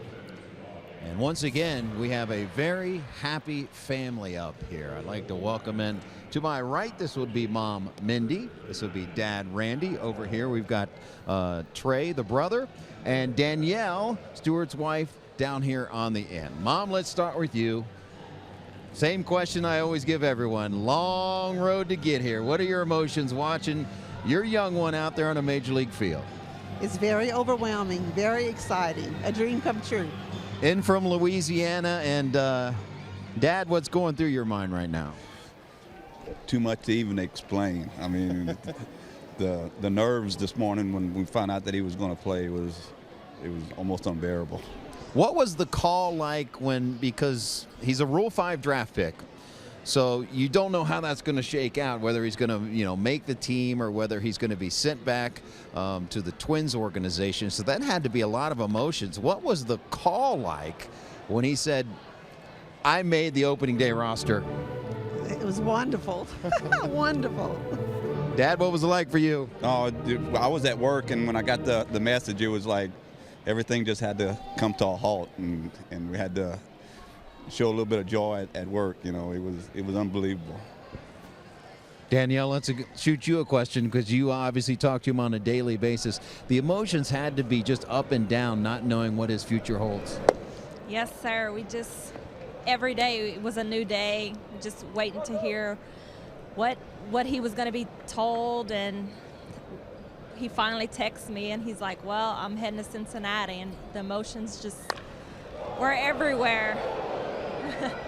I imagine they are. And Brother Trey, you've got to be proud of your brother. Very proud. It's been a pleasure to watch him play at every level, and then to finally see his dreams come true for him. It's amazing.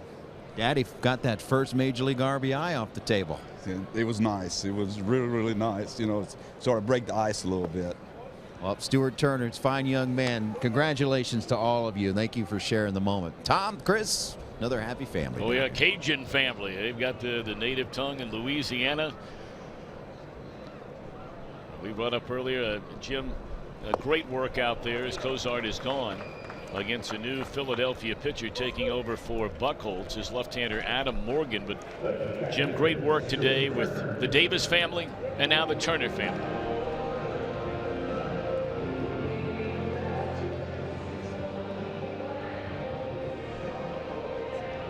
Philadelphia debut, National League debut for Clay Buchholz here today. Goes 5 innings, allows 7 hits, 4 runs earned. He walked 2, struck out 3. So now we get a look at lefty Adam Morgan.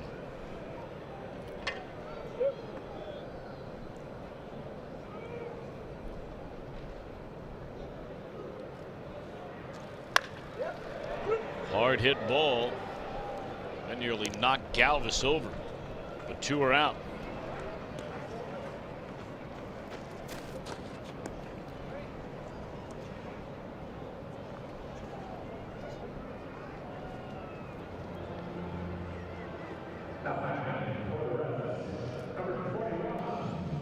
We showed you Rookie Davis waving to his family as he made his way back from the bullpen, and the Turner family acknowledging brother, son, husband as he came back from warming up Davis in the bullpen in preparation of the Major League debut for the Reds battery here today.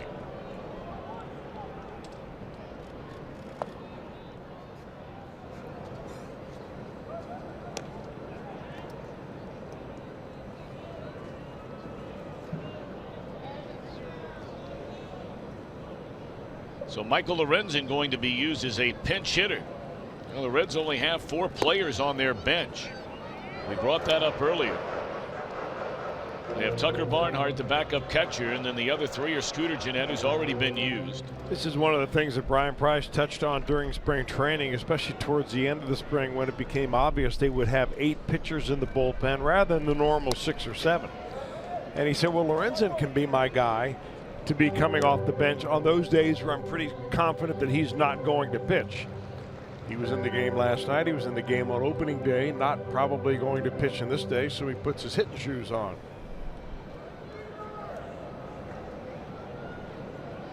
Hey, another guy that can swing the bat probably is equally as well as Lorenzen, the starter today, rookie Davis. We saw him hit a double. Yep.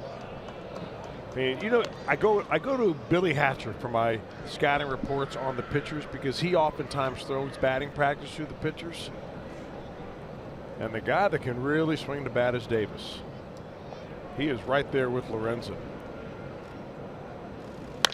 This ball is in the air to straightaway center field. Racing back is Herrera. How about that?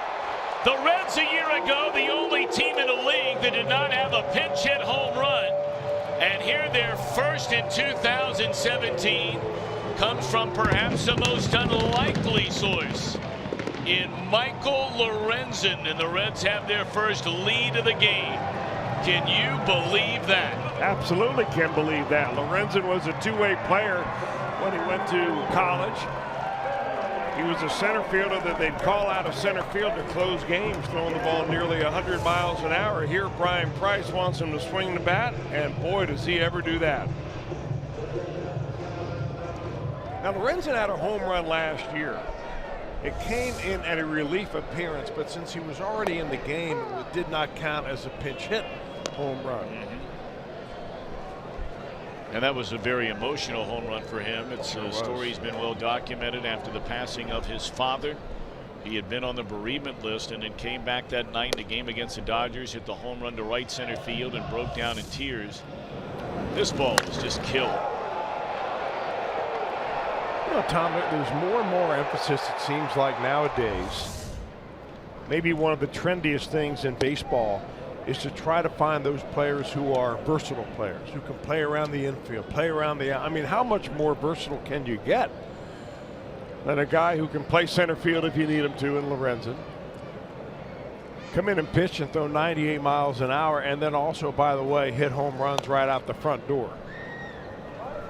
A long shot to center field. Well, that's a thought that's been a long time coming, in our opinion. Both of us, you and I have been talking about this for years. I'm not suggesting we're trendsetters or smarter than anybody else, but we've wondered for a long time working together why teams did not have players playing more or multiple positions, especially as we become so specialized in Major League Baseball. Grounded to Franco. Well, he nearly waited a fraction too long to throw out Hamilton. But the big story in the 6th inning, Michael Lorenzen sent to the plate as a pinch hitter and gives the Reds their first lead with a home run to center.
Alrighty, the Reds have come all the way back from a 4-1 deficit to take a 5-4 lead.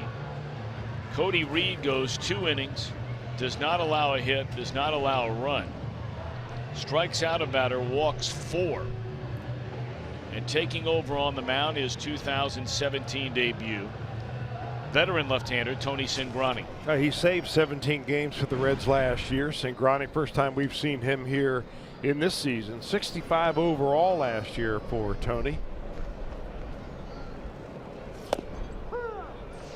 So the Reds really, when they came into camp this year, it appeared like they would have only one left-hander in their bullpen. That would be Tony Cingrani.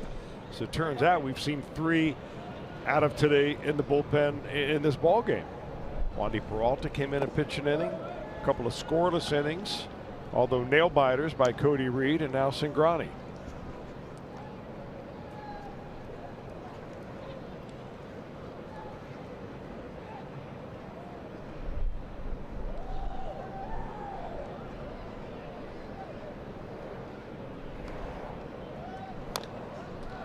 Tommy Joseph bats for the first time since taking over as part of a double switch when Morgan entered the game. So he's batting in the number 9 spot in the batting order. Joseph hitless in his first 8 bats so far this year. Good power. 21 home runs in a little more than 300 at bats a season ago. His first in the big leagues.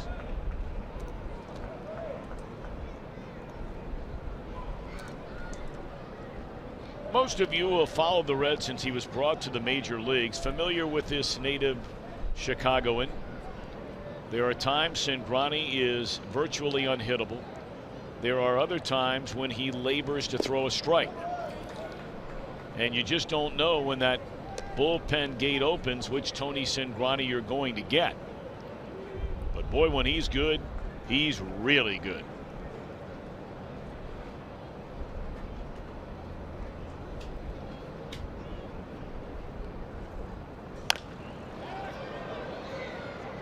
That'll back up Schebler a few paces short of the warning track. 1 out.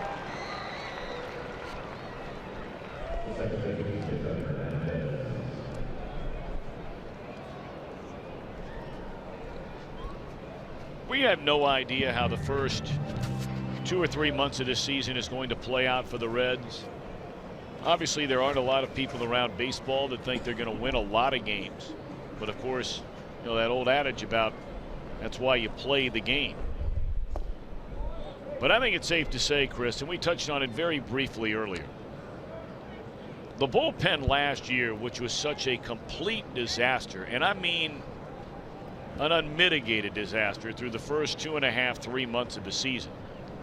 The Reds played 1 game under 500 baseball the second half, and a big reason why was because of the improvement of that bullpen, especially the arrival of Lorenzen and Iglesias. This year, at least when the gate opens, you feel like there's a guy that's coming in the game that is more than capable of holding the opposition without a run. I think you're exactly right on right there, Tom. But the key, I think, for this Reds ball club is to keep that bullpen as fresh as possible. And when you have a young rotation and your pitchers are only going 3 or 4 or 5 innings at a time, that bullpen can wear out in a hurry. So early in the season, that's not a problem. But, you know, if you get too many short starts and you put the burden on the bullpen too much early in the year, by the time June, July, and August roll around, they're just out of gas. Slow bouncer to Suarez. He'll throw out Hernandez, and Cingrani has taken care of the first 2 Phillies here in the 7th inning with a 1-run lead. We invite you to follow every Reds game all summer long right here on Fox Sports Ohio. And then when the game is over, just stick right here. For Reds Live, brought to you by Performance Kings Honda, we'll break it all down. Jim Day, Jeff Pecoro and company, Brian Giesenslaw, all standing by.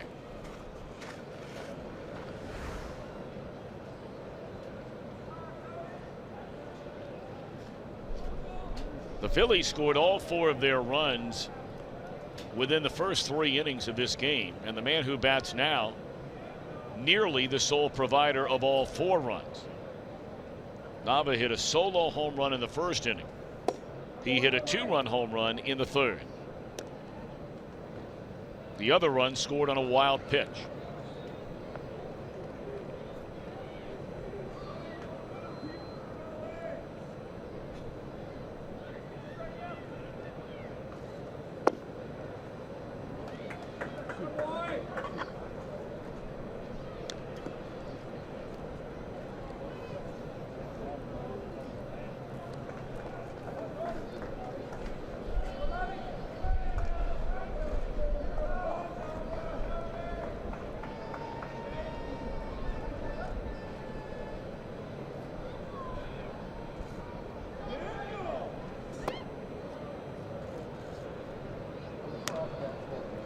3-0 on Nava.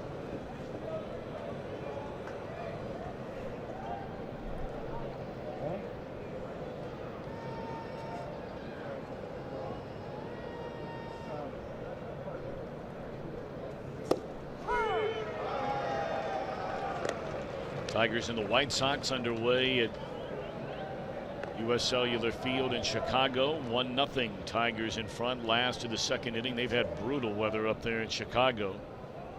One of those games already postponed in the series.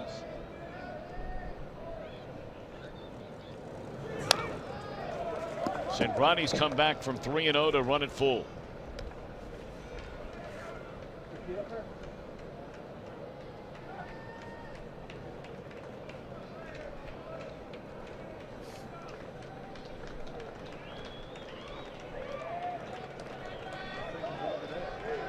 Cingrani a strike away and out away from a perfect 7th.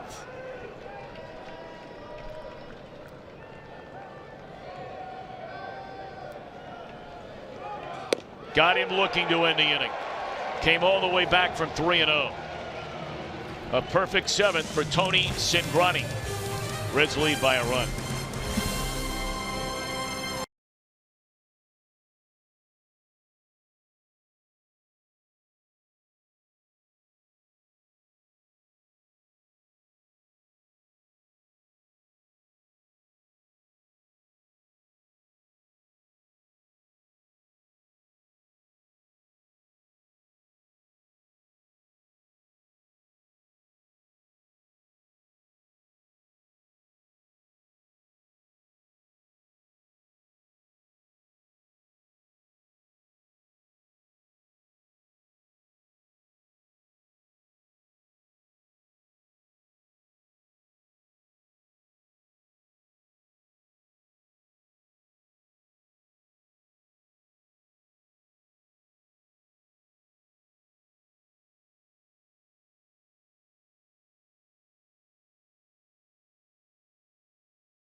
On May the 10th, many of you will remember this game.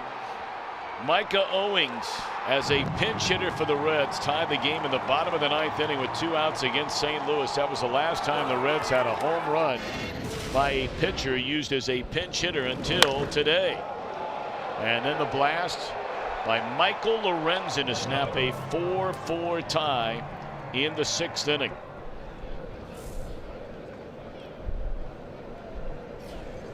One of my favorite all-time players just as a guy was Micah Owings. Oh, boy, he was just a great guy. He could hit, man. Yeah. He could really hit. I think it's my son's all-time favorite player. He couldn't have been a nicer guy. All right, so the Reds are batting again against Adam Morgan here in the last of the 7th inning. It's been a very quiet day for Peraza, 0 for 3, and really has not hit the ball hard at all today. That one dribbled. Actually may have got a piece of his foot. It did. Left foot. 1 ball, 2 strikes. You know, Peraza's the kind of hitter, though, that he doesn't always hit the ball hard, but he gets his hits. Today, though, it looks like they're beginning to pitch him inside a little bit more. He showed, you know, his ability and his desire to go to right field the first couple of games. They're coming in there on him. There's a right field shot. And there you go. So he has his first hit in 4 at-bats on the afternoon, and that's a good way to get it started. With Votto coming up.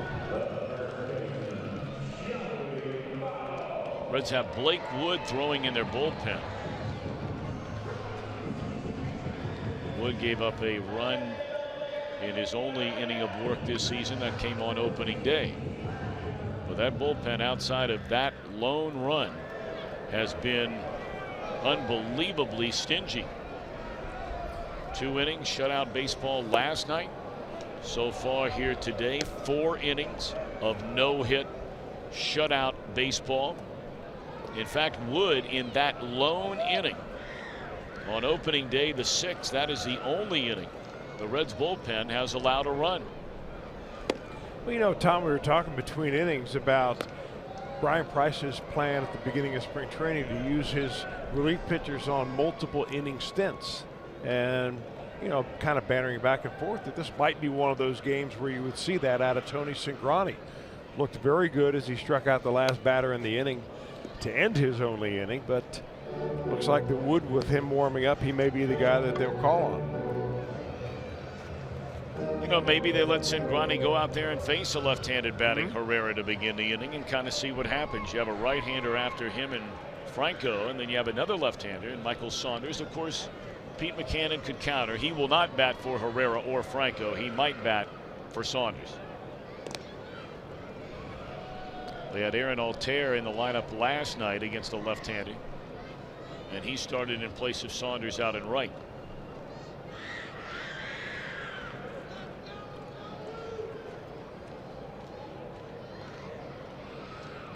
One ball, 2 strikes on Joey Votto. There goes a runner. Throw to second base, and safely is Peraza, his first steal of the year. And he plans to do plenty of that this summer. He did not have a very big lead, Peraza didn't. The throw was a one-hopper down there. Galvis did a nice job just to be able to pick it, but he couldn't get the tag on him.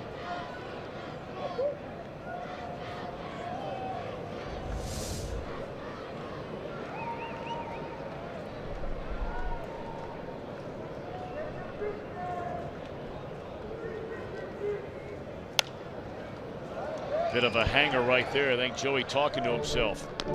So Votto really toughens it up a little bit, gets a couple of strikes on him, really shortens his swing, chokes up even more than he normally does, spreads his feet apart a little bit more at the plate.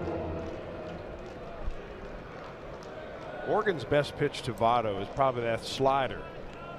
He had a big swing and a miss on the very first pitch of this at bat, but Votto will likely be able to foul that pitch off at the very least.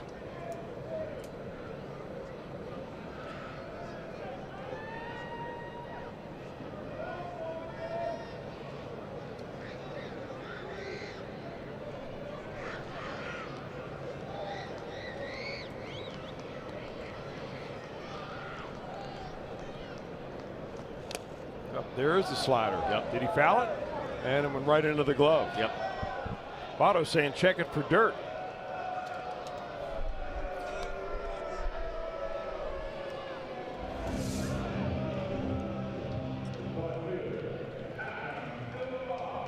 And he caught it, and then his glove went into the dirt.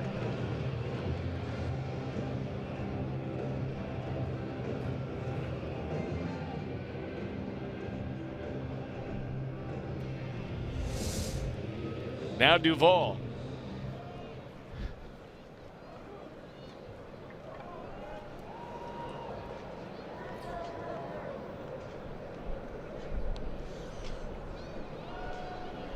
Runner at second, 1 out. Reds trying to add to a 5-4 lead. This is the decisive game of this 3-game series. Philadelphia winners on opening day, 4-3. The Reds behind the pitching of Finnegan, Lorenzen, and Iglesias, combining on a 4-hit shutout last night. And it looked like the Reds were in trouble today. They were in trouble early on. They fell behind 4-1 in the major league debut of rookie Davis. Davis lasting 3 innings, but the bullpen has been outstanding. Peralta, Reed for a couple of innings, Cingrani so far for 1. Holding the Phillies without a hit, without a run, while the offense has climbed back in this thing to take the lead. 1 ball, 1 strike.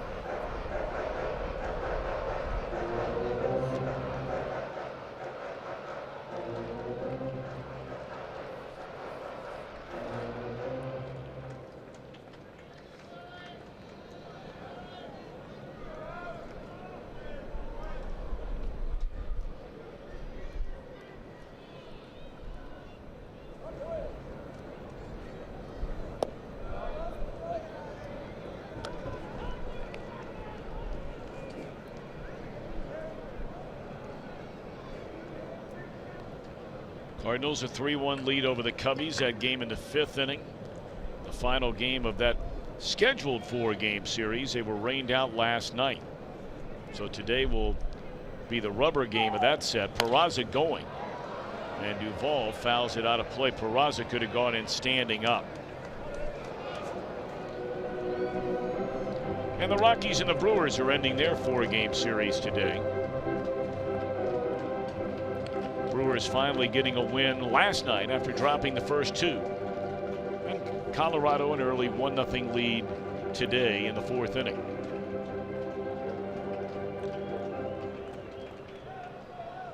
Told you the other National League Central Division team, the Pirates, have already been rained out at Fenway Park.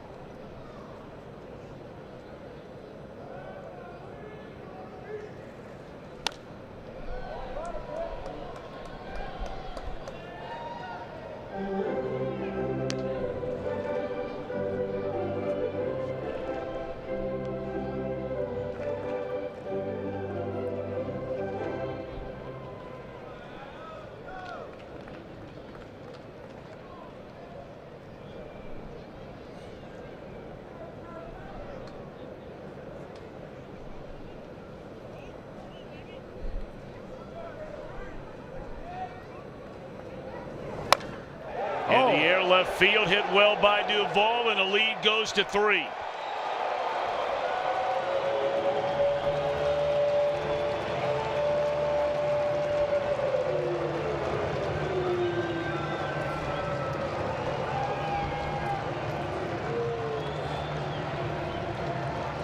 Duvall's first home run of the year, and man, what a start he's off to. He now has 5 hits so far this season in 11 at-bats. Really looks good at the plate. Talked about him trying to pull the breaking ball. Well, when you can hook a breaking ball, especially off the arm of a left-hander, you know, he went down there, he got it pretty good, but the ball just really jumps from that angle. And it clears the wall and gives the Reds a couple of runs. And the rain beginning to fall again here in Cincinnati. They said that, you know, the longer this day went on, the more likelihood there would be of rain and heavy rain. And this game has been going at a snail's pace, to say the least.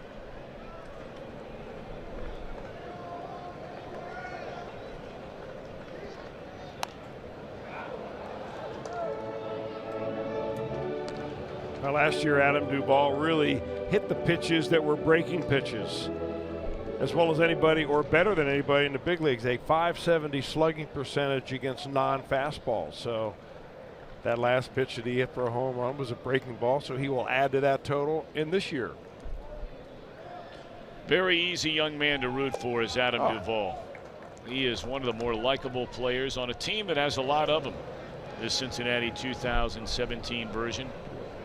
But quick to smile and so polite. Good to say good things happen to Adam Duvall. 2-2 on Eugenio Suarez, who's had a really nice game today. Hitless in the first 2 games of the year, but today has doubled, scored, singled, scored, drawn a walk.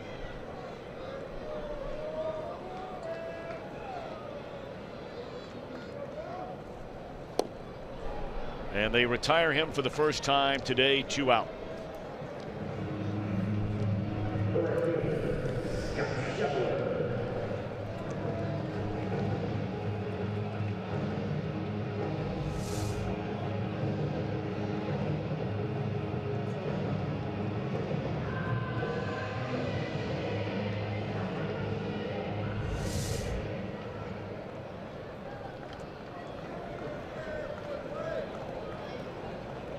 Two away for Schebler.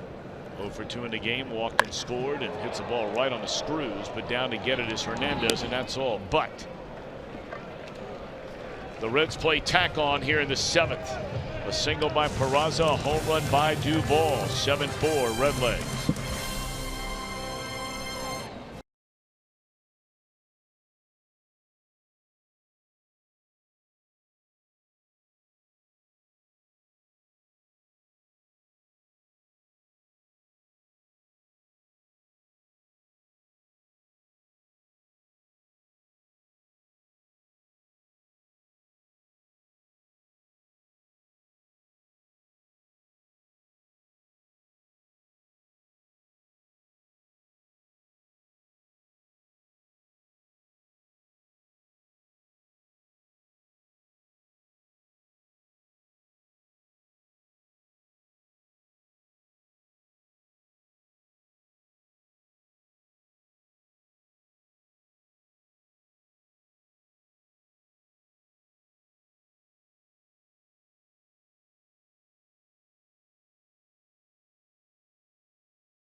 On our game summary brought to you by Nava. A pair of home runs in the first inning and then a 2-run blast in the third. Rookie Davis leaving the game after giving up 4 runs in 3 innings, but the Reds got 1 in the second. They got 3 in the fourth to tie the game, and then Michael Lorenzen, a pinch hit home run to straightaway center to snap the tie in the 6th. Duvall plays long ball with Peraza aboard in the 7th. Our Honda game summary has the Reds in front as we go to the 8th, 7-4. And now on the mound, replacing Cingrani, is right-hander Blake Wood. 5 pitchers out of the 4 out of the bullpen now with Blake Wood, plus a starter, rookie Davis. Blake Wood, 70 games last year, had a nice year. Blake Wood did.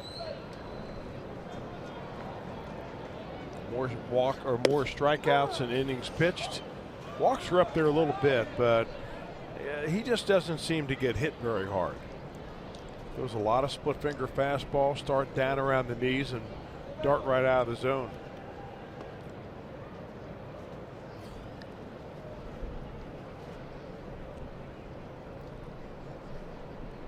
Part of the order for the Phillies here in their half of the 8th inning. Woodman's been one of those guys where he's just impervious to cold weather. I mean, it's got to be cold sitting down there in the bullpen all day long, and here he comes walking in here with no sleeves on. Young man that born and raised in Atlanta, went to Georgia Tech.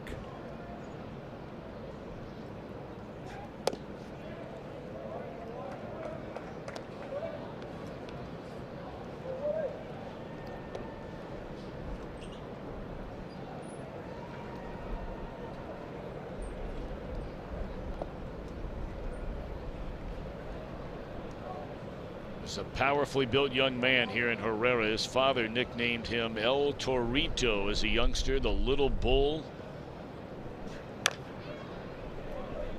They're very excited about what he's capable of in the coming years. In fact, they signed him in December to a 5-year contract.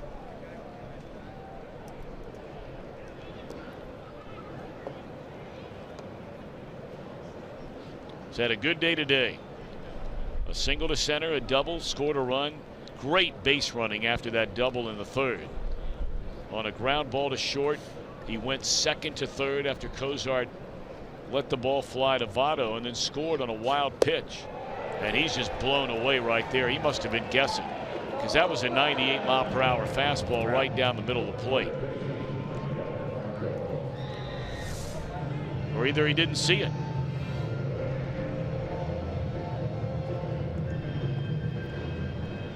Or maybe he was guessing 88 and it came in at 98. Right. Would have looked like. You know, that brings to mind a conversation. When you see that swing, it brings to mind a conversation I had yesterday with the Phillies' young first baseman, Tommy Joseph. And Chris, you had chronicled all those concussions that he had had when he was a catcher coming up through the minor leagues. And he knows for sure that he had 5 of them. But he said, look, there might have been some times through the years where maybe it wasn't diagnosed necessarily as a concussion, but you know, you felt like you had a concussion. But he told a story of he starts to go see specialists, and they had found that because of these concussions, they thought that was the cause of astigmatism in his eye. And what was happening is the pitcher would throw the ball, and then all of a sudden, he said maybe 70 feet after the pitcher let it go, or 50 feet after the pitcher would let it go, that the ball would all of a sudden jump from maybe 5 feet in front of you, and then it was in the catcher's mitt and he never saw the ball. Almost like a special effects in a movie. And he said it took a long time to be able to get through that. So what do you do to get through that? You know, there were a number of different exercises and eye exercises and you know, trigger sorts of things, hand-eye coordination stuff that he had to do over and over and over again. You know, it's amazing that the average eyesight for a major league hitter is off the charts compared to the general population. I mean, most of these guys are seeing 20/10. And if you talk to an ophthalmologist or an optometrist that may, be working with a Major League Ball club, and when they give the eye exams, he knows within 10 seconds whether the guy's a hitter or a pitcher, because the pitchers can't see the chart at the end of the wall, and the batters and the hitters can read every line, including the copyright line at the very bottom. Yeah, they're a lot like fighter pilots in the military.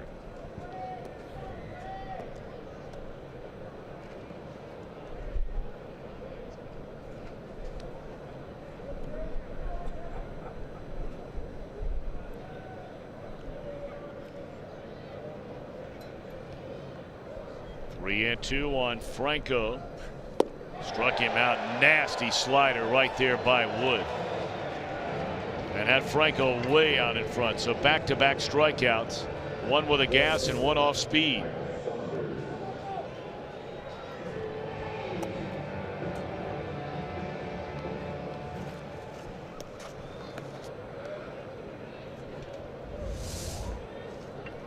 We were talking about Cingrani an inning ago, that there are times he looks unhittable and other times he has a hard time throwing strikes.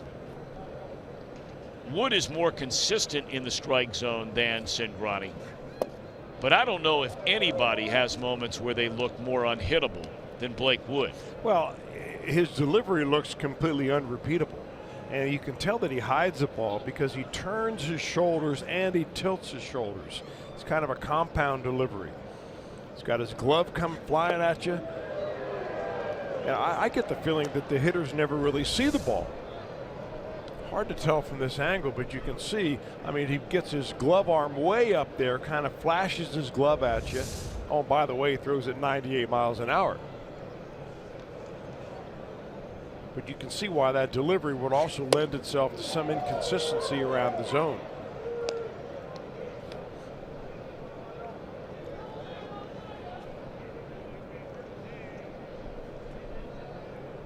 Saunders 0 for 3. That's a trade-off that you make, though.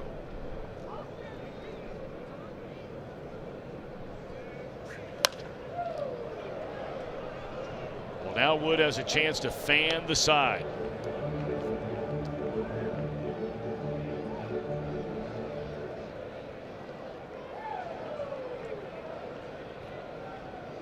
Wood is throwing missiles with that fastball here today. He has been by far the hardest thrower we've seen on the mound for any team. And we've seen a pile of pitchers today. Saunders put good Wood on that. Sinking liner caught in left field, and that'll end the inning. Wood a perfect 8th. Reds lead by 3.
Presented by Frisch's Big Boy, Saturday, April 15th. Arrive early and see your Reds walk the red carpet during the pregame block party beginning at 9 a.m. Plus, kids 14 and younger receive a kids opening day cap. For tickets, call 513-381-REDS or visit reds.com. Stuart Turner will hit second in this inning, making his major league debut. He made the opening day roster because Devin Mesoraco not ready baseball-wise to start the season. An update on him: he will start his season at AA Pensacola tonight. He stayed behind in Arizona and has now caught back-to-back games of 6 innings. They want to get him up to back-to-back games of 7, 8, and 9. He has 20 days to accomplish this, starting this season on the disabled list. Brian Price says it won't take that long. As far as baseball timing, though, that is a wait and see. So if all goes well, we will see Mesoraco this month. That would be a welcome sight indeed. I mean, it's virtually been 2.5 years since we have seen him last. He was an all-star, hit 25 home runs 3 years ago. Reds signed him to a 4-year contract worth $28 million, and Mesoraco has played in fewer than 40 games combined since signing that contract over the last 2 seasons. It'll be interesting to see, though, Tom, how the Reds and how it all plays out when Mesoraco comes back, because Stuart Turner is a Rule 5 draftee, and as we've said before, when you're a Rule 5 draftee, you have to stay on the roster all year long or else be offered back to the source team, in this case the Twins, for half the amount of money that the claiming fee was, which was $50,000. Now, there evidently was a lot of internal talk and argument with the Twins as to whether they would protect Turner or not. So the better he does at the big league level, the more valuable he becomes, and the maybe more difficult it would be for the Reds to make a deal with the Twins in order to keep him in the organization, but not on the 25-man roster. And the Reds have said all along that they don't really want to carry 3 catchers. So Reds would love to keep Turner, obviously. It'd just be interesting to see how that works out.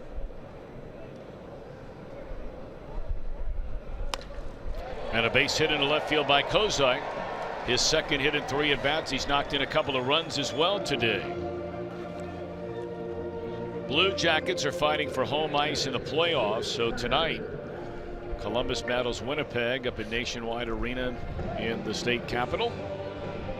Our coverage begins here on Fox Sports Ohio at 6:30 with Blue Jackets live and streaming live on Fox Sports Go.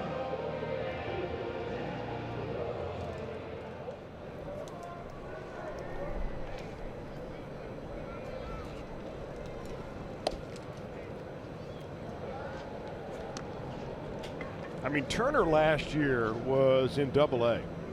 He was in AA the year before. He had 223 the year before in 2015. He had 239 in AA last year.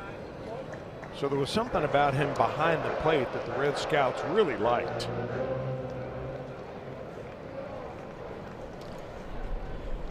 I mean, he has his first major league run batted in today. Let's see if Stewart can get his first big league hit. Adam Morgan working in his 3rd inning out of the Philadelphia bullpen.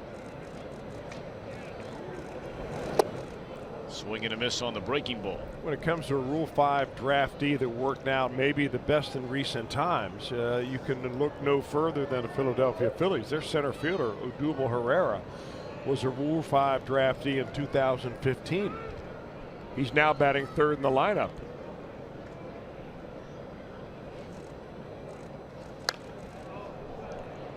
So when you talk about some of the free agent signings, especially the international bonuses that teams will pay for players, and you're able to pick a guy up who is major league ready or nearly so for $50,000, and 2 years later he's batting 3rd for you. And in the All-Star game. That's about as good as it gets. Yes. And they're hoping the same type of progression for Stuart Turner.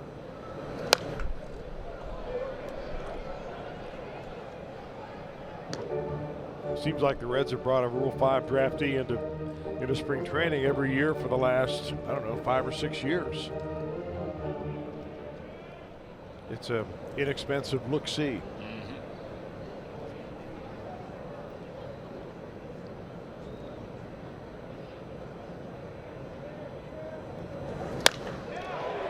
Hit Hit that ball well, but right at the right fielder Saunders for the first out in the inning.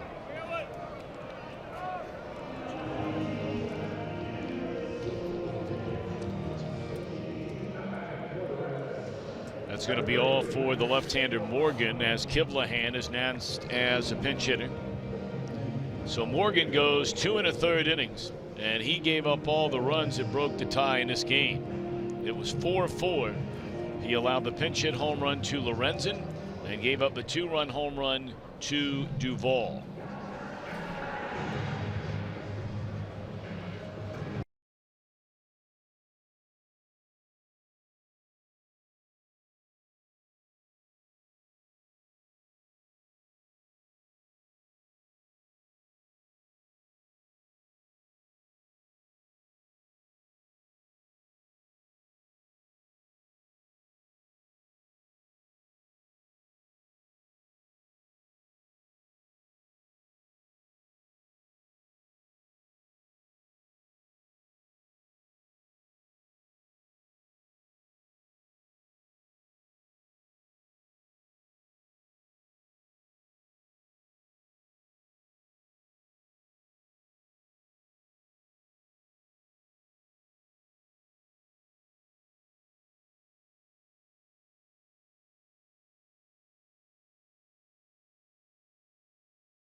Eighth inning, 1 on and 1 out.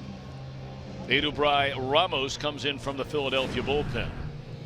Now Ramos, 42 games last year, 1-3 record, 40 punch-outs in just about the same number of innings.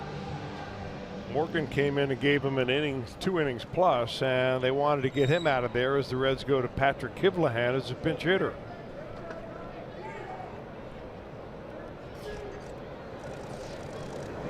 Kivlahan, a knock into right field, and that's a base hit. He did a whole lot of that down in spring training, and that's the reason he's on this ball club.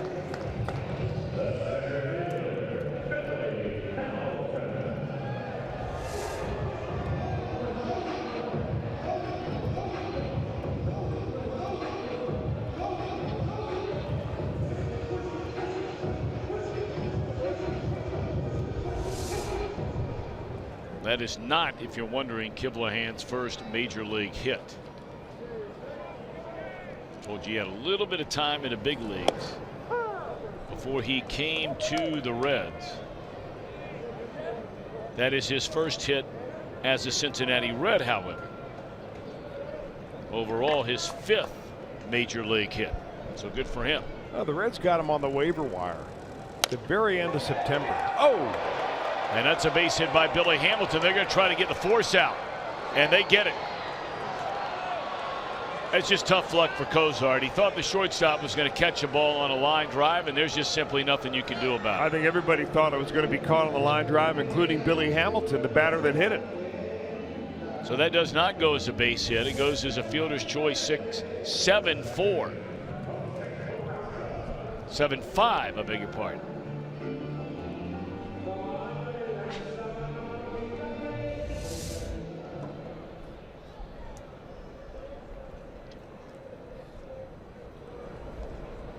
So 2-1, 2 out now for Peraza. And a little roller. Going to be a close play. Franco throws on the run and got him. Good play by Franco. And that will retire the side. So here we go in the 9th. The Reds are 3 outs away from a season opening series win. And he was out at first.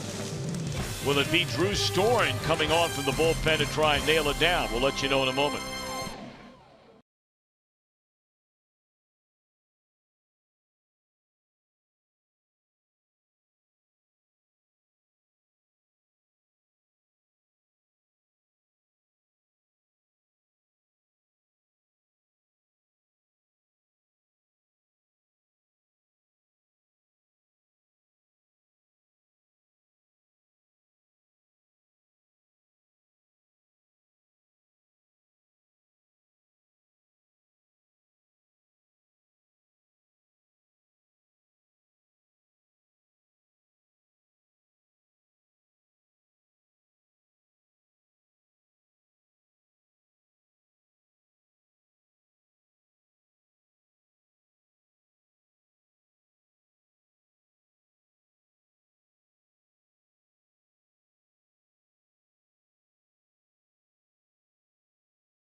before the start of every game right here on Fox Sports Ohio.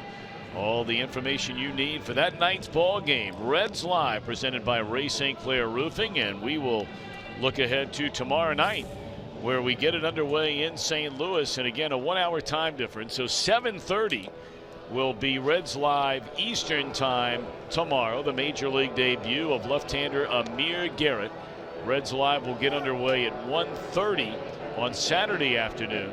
Bronson Arroyo back in a Reds uniform against Michael Wacha, and then the series finale will be Feldman v. Martinez, with Reds Live again getting underway at 1:30. We invite you to join Chris and George Grant and the entire crew. We thank our producer today, Josh Hall, our director, Roy Alfers, Matt Sigafus, associate producer, along with Lauren White. Reds Live produced by Kent Weaver. Up here in the booth, as always, we thank our statistician Joel Luckup and Jesse Jackson. Coordinating producer, executive producer is Tom Farmer. So here is Drew Storn, young man who grew up in Indianapolis, went to Stanford, former #1 pick by the Washington Nationals, their one-time closer. Lost that job after they acquired Jonathan Papelbon, and then last year suffered through some arm injuries. Really struggled in Toronto, but the last month threw the ball much better in Seattle, and the Reds are hoping that's the guy they see. Well, he threw the ball well in spring training also. He's a veteran closer. He's had as many as 43 saves in a season. That was really his second year in the major leagues with the Washington Nationals in 2011. Nails this save down. It's a 3-run lead with 1 inning to go. It will be save number 99 in his career. It's a young man who actually was a bat boy for the team then known as the Montreal Expos, which is ironic because he would later pitch for the Washington Nationals that used to be the Expos before they made the move. His father, a very well-known national radio talk show host, got to know the officials with the Indianapolis Indians at the time, who were the Montreal Expos AAA affiliate. And so when the Expos came into Cincinnati, Storn had a chance to be the bat boy. It was a fly ball down the third baseline out of play.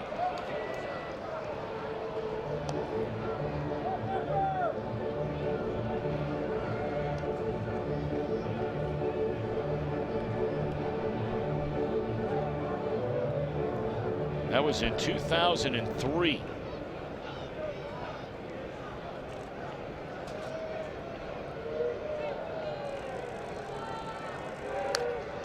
You know, you talk about making an impression on a young man. He was still a teenager and had a chance to hang around and shag balls in the outfield with a former reliever. Many of you will remember the name Chad Cordero. He had some good years in the big leagues. Sure he was closing at the time for the Montreal Expos, and very young pitcher, and he was talking to a young Drew Storn about pitching in the College World Series. And Drew was so impressed that when the option came around to go to college or maybe get drafted and go sign a professional contract, he decided to go to Stanford University, with the hopes of course, very good baseball program, pitching in a College World Series. 1-2 to Knapp. Strike 3 called. Well, a little drop down action right there by Storn. You know, Storn has gotten to the point in his career that he's going to try just about anything he can to get the hitter off of his pitches. A little extra hesitation with the leg lift, a little drop down on the side.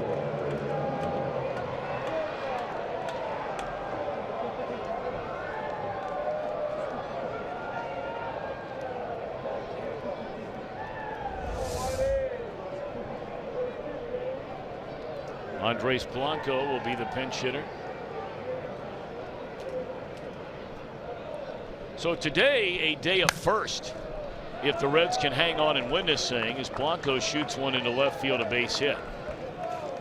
And I mean a whole pile of them. if the Reds can get there.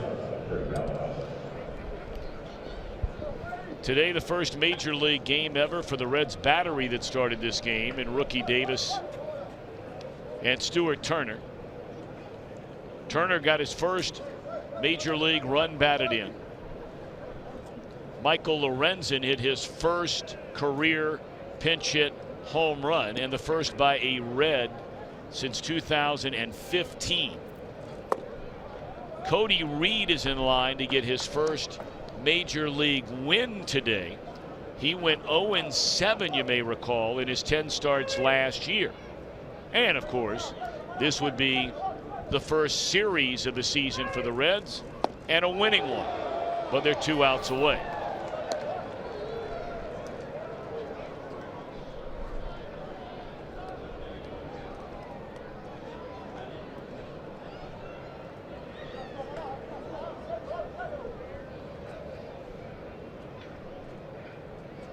And throw in one more if Drew Storen can nail it down. And that would be his first save as a Cincinnati Red.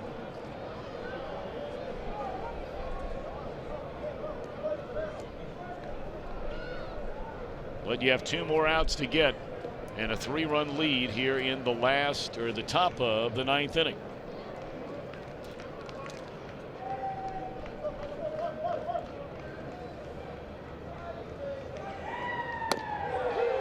And he comes in a side gate for strike 3. It's like having a Bronson Arroyo in the rotation and a Bronson Arroyo in the bullpen.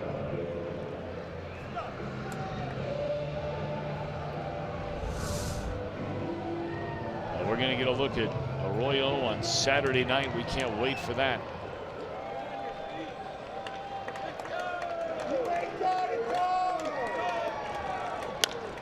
Line drive, one hopper knocked down by Peraza, and the Reds win the opening series of the year.